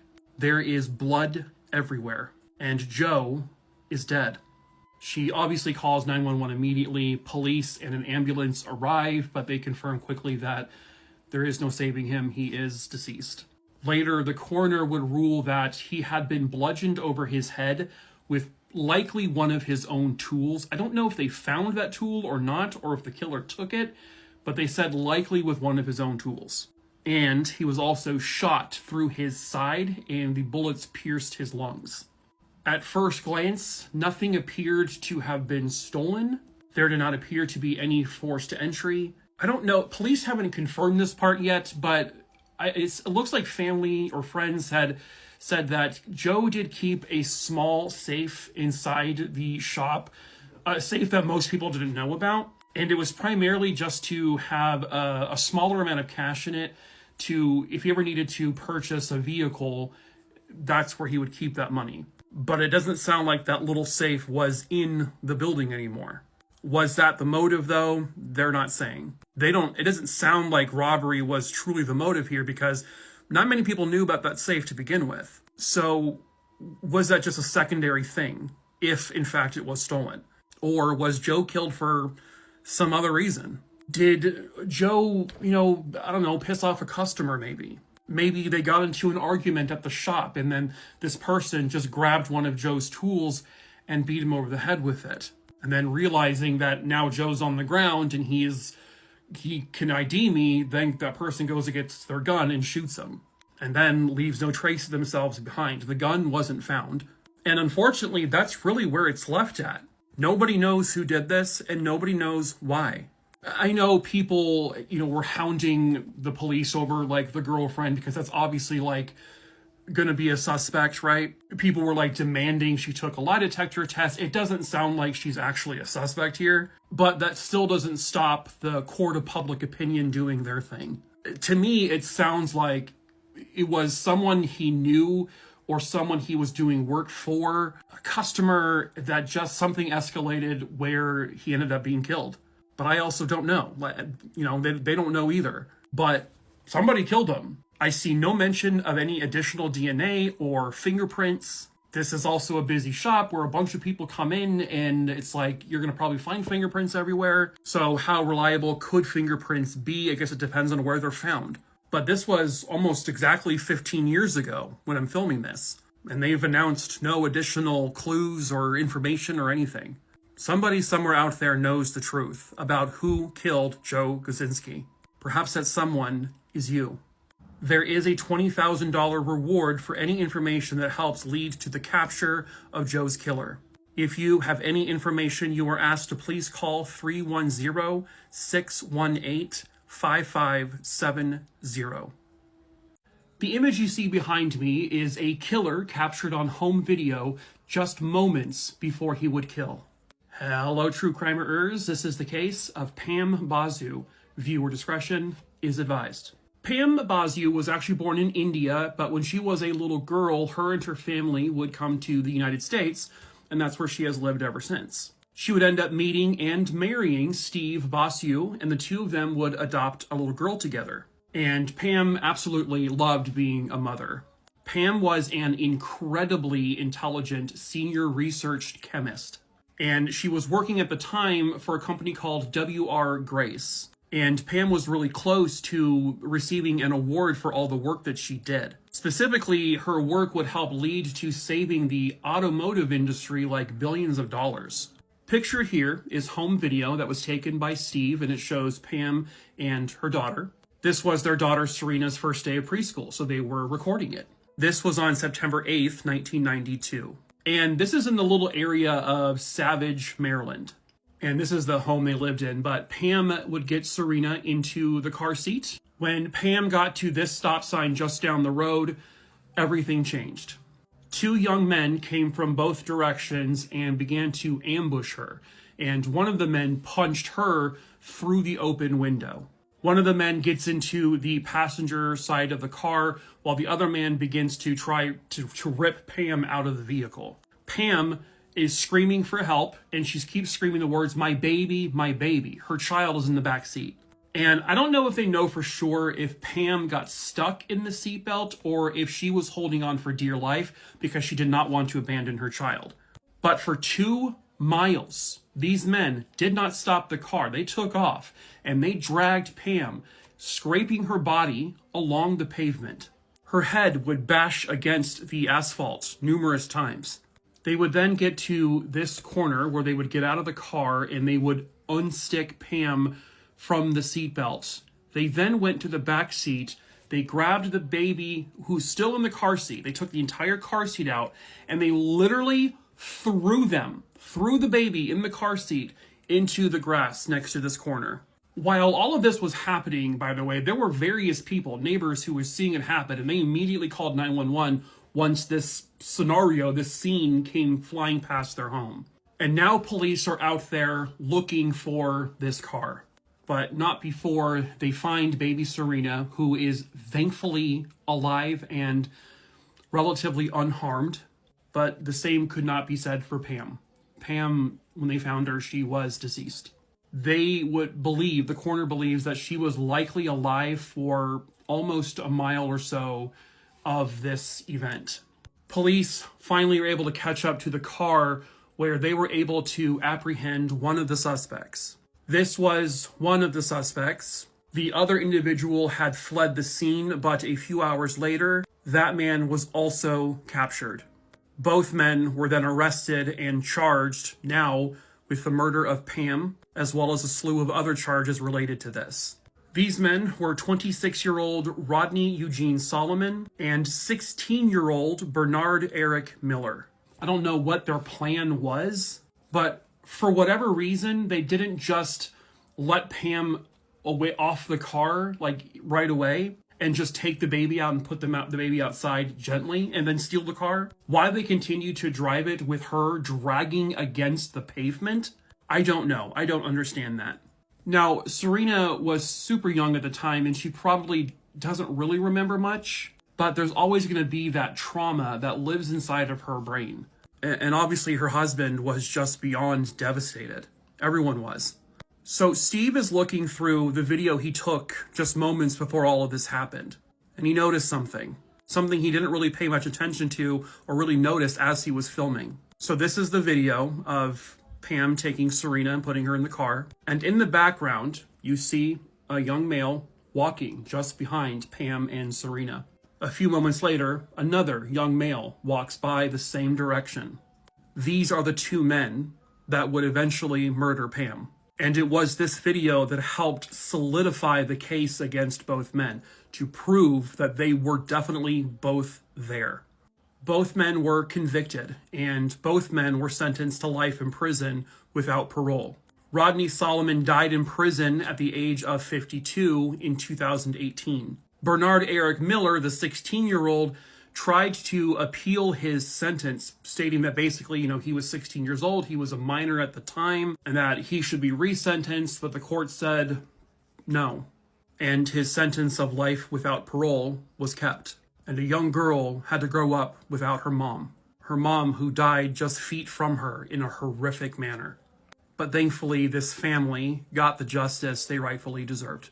And by the way, this is the case where the term carjacking became a known phrase. And this is the case that helped make carjacking become a federal crime. I just don't understand why people even do it. I live in the Texas Hill Country. I'm only about 15-20 minutes away from San Antonio, and I'm sure you've seen it all over social media, but if you haven't, these 3 girls are missing from San Antonio. This is very close to home to me, so I knew I had to use my platform to spread awareness on this issue. And hopefully with the power of social media, we can bring these girls home. This is absolutely devastating. Well, I'm just going to read off of mysanantonio.com just to give you all a little more information. The girl in the middle, we have Camila Mendoza Olmos. On the left right here, we have Sofia Gabriela Peters Cobos. And on the right, we have Angelique Johnson. So on My San Antonio, it says, within days of the disappearance of San Antonio teen Camila Mendoza Olmos, 2 more local teenage girls have gone missing. While officials have not linked any of the cases together, here's what we know about each investigation. According to the Bexar County Sheriff's Office Missing Persons Unit is looking for 14-year-old Sofia Gabriela and 17-year-old Angelique Johnson as the search continues for Olmos. Bexar County Sheriff's Office posted that Johnson was reported missing and was last seen in the 130 block of Exeter Place near Potranco Road on the northwest side of San Antonio. Though her whereabouts are unknown, Johnson is believed to have had her cell phone, according to the Post. Meanwhile, Peters Cobos was last seen around 7 p.m. on Monday, December 29th, leaving her home at the intersection of Landon Ridge and Potranco Road on the far west side.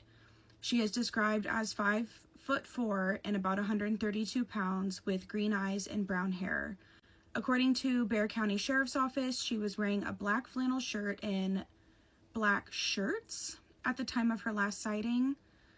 I don't know if they meant black shoes or if they truly meant black flannel shirt and black shirts. Camila Mendoza Olmos update. The search for 19-year-old Camila Mendoza Olmos has become national news since she was last seen around 6:58 a.m. on Wednesday, December 24th. A clear alert was issued by Bexar County Sheriff's Office later that Christmas Eve morning. Olmos, a Northwest Vista College student, is described as 5'4" and about 110 pounds, with brown hair and brown eyes, and was last seen leaving her house on the 11,000th block of Caspian Spring. On December 29th, new footage showed an individual Bexar County Sheriff Javier Salazar said they believed to be Olmos walking along Wild Horse Parkway around 7 a.m. on the morning she disappeared. While it's not confirmed that the individual in the video is Olmos, the clothing matches what she was last seen in: a baby blue and black hoodie, baby blue pajama bottoms, and white shoes. Officials believe she left her residence on foot, as her vehicle remained at the location after video footage showed an unknown individual believed to be Olmos searching inside of it for an unidentified item. Officials also believe the only items she might have had when she disappeared were her car keys and possibly her driver's license. Officials believe she left her residence on foot as her vehicle remained at the location. While Olmos's mother said the teen routinely takes morning walks, her phone was left inside the house, which is unusual. Search efforts are still underway, and the Youth Peace and Justice Foundation is offering a reward of up to $6,000 for information leading to Olmos's safe return.